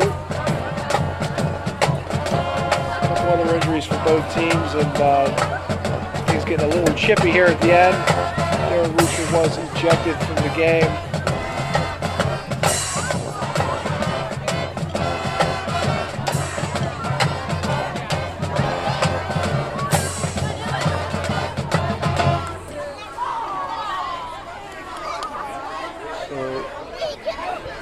maybe giving the coaches a little extra chance to talk with their players. Let's just get through this game, guys, and calm down. And don't want to see anybody get hurt here in these last 7 minutes. After the timeout, it's Bearcat ball, first and goal from the 8. Avella did just take a timeout.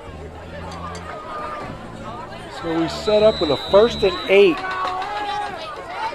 for Bentowrth at the Avella 8-yard line, and that's going to be a keeper. Oh, the ball is loose. I can't tell if he scored before. Looks like that was a touchdown. Number 5, Watson, 8-yard run. Watson into the end zone. He didn't fumble the ball, but he was already across the goal line. Bentowrth with another touchdown, 39. Avella nothing.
Back to live action, 6 minutes and 58 seconds remaining in the game. Bentowrth holds a 40-0 lead over the Avella Eagles.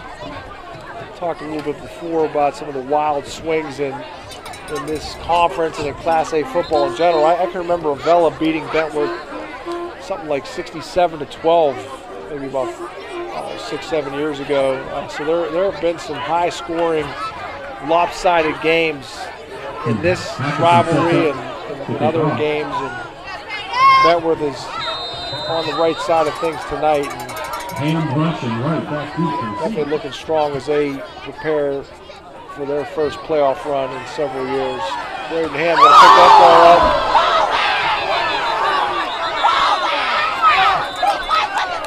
Braden Ham on the return, tackled put by the head down 16, there.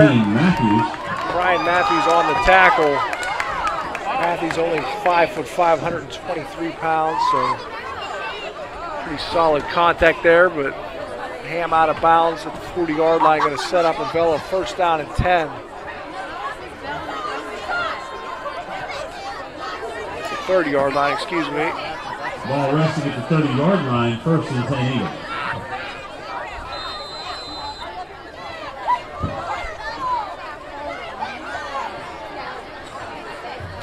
Rush again in the shotgun. Looks like Bo Allison in the backfield with him.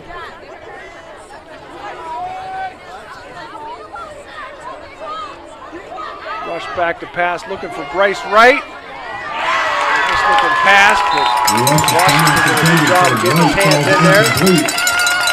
Washington on coverage. Second down, 10 to go, ball resting at the 30.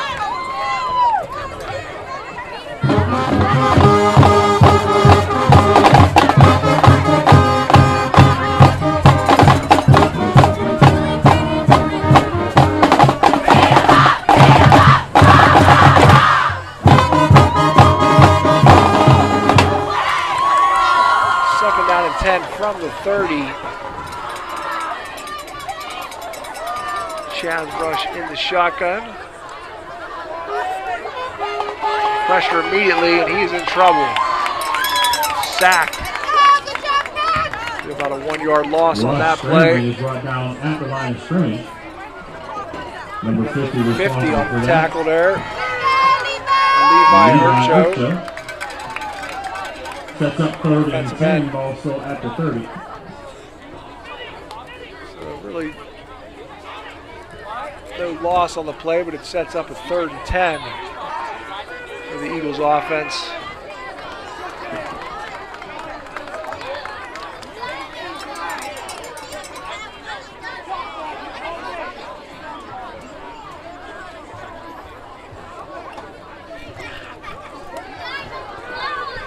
Rush again in the shotgun. He's going to let one fly there. Wright had a step on his man, but Rush's pass. that ball was right. Sets up way overthrown. 4th down and 10 from the 30.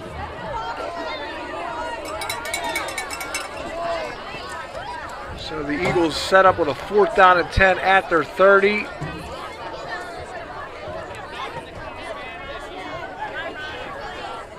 Hayden Gatewood making his way off the field. Still kind of limping a bit this week and was able to give it a go in his final Avella Eagles game of his senior season, but hasn't gone the Eagles' way tonight. And takes the punt.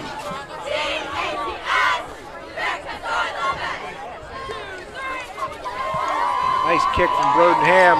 Nobody back for the Bentowrth Bearcats. Going to take an Eagles bounce. Looks like it's going to settle at about the 14-yard line. Ham's punt. We got a running clock at this point. Bearcats will start there. Bentowrth will start 1st and 10 at about the 14-yard line. Again, I want to thank our sponsors, Josh Kale, State Senator, Range Resources, longtime sponsor. Appreciate them being on board. Alex E. Paris Contracting, also a long sponsor with us. Bullpen Rustic Inn. Thank you. Ham's 56-yard Financial Bank. The Bearcats down at the 14-yard line, 1st and 10 there. Welding equipment and repair service. Feta Construction. Thank all of you for your support of the Avella Eagles season. It's going to come to a close here in about 2.5 minutes. Eagles will finish 3-7 on the year, 2 wins in the conference. Number 10, Jacquay on the carry. Preston Jacquay with a short gain on 1st down, maybe 2-3 yards. And responsible for the tackle there. Brodenham making that 3 tackle. minutes left in the game.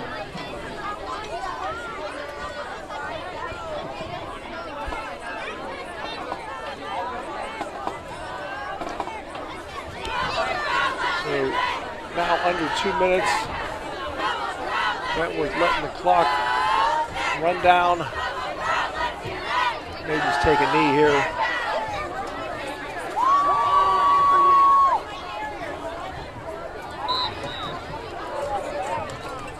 Bearcats down the ball. Looks like Jace Lloyd into the game for the Eagles. Number 4 is a freshman. 25 seconds left to play. Minute 25. Clock continues to run. 3rd down for Bentowrth.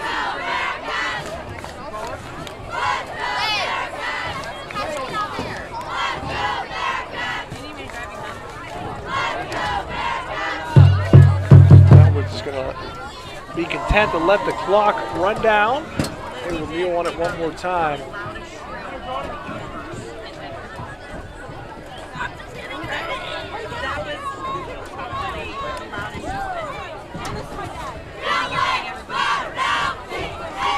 Watson takes the snap, he kneels down.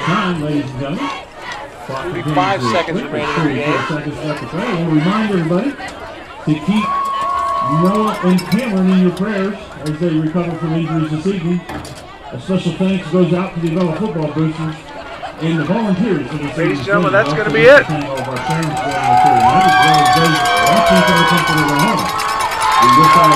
Final score tonight from Avella, Bentowrth 40, Avella nothing. Bentowrth will move on. 3rd place team in Class 1A playoffs. Wish them the best of luck in their playoff run. The Eagles season is over. The Bentowrth coaches and players celebrating as they shake hands with the Eagles.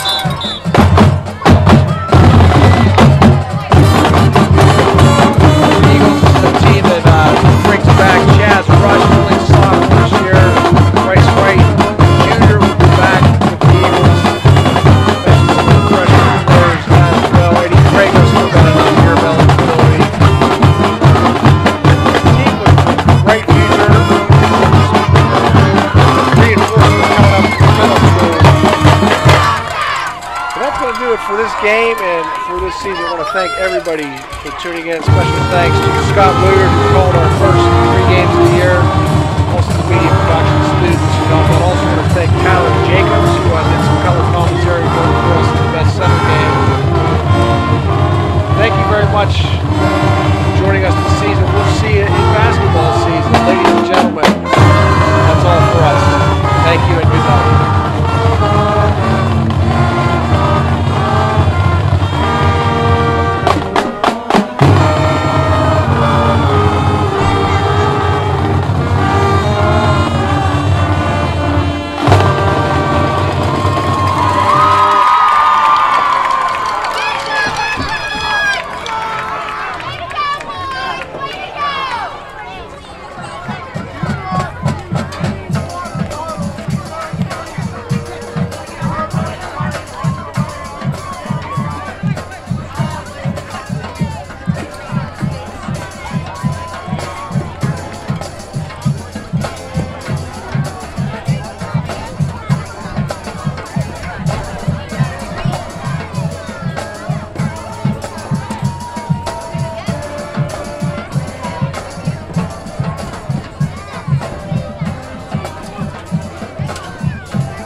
Say my bad.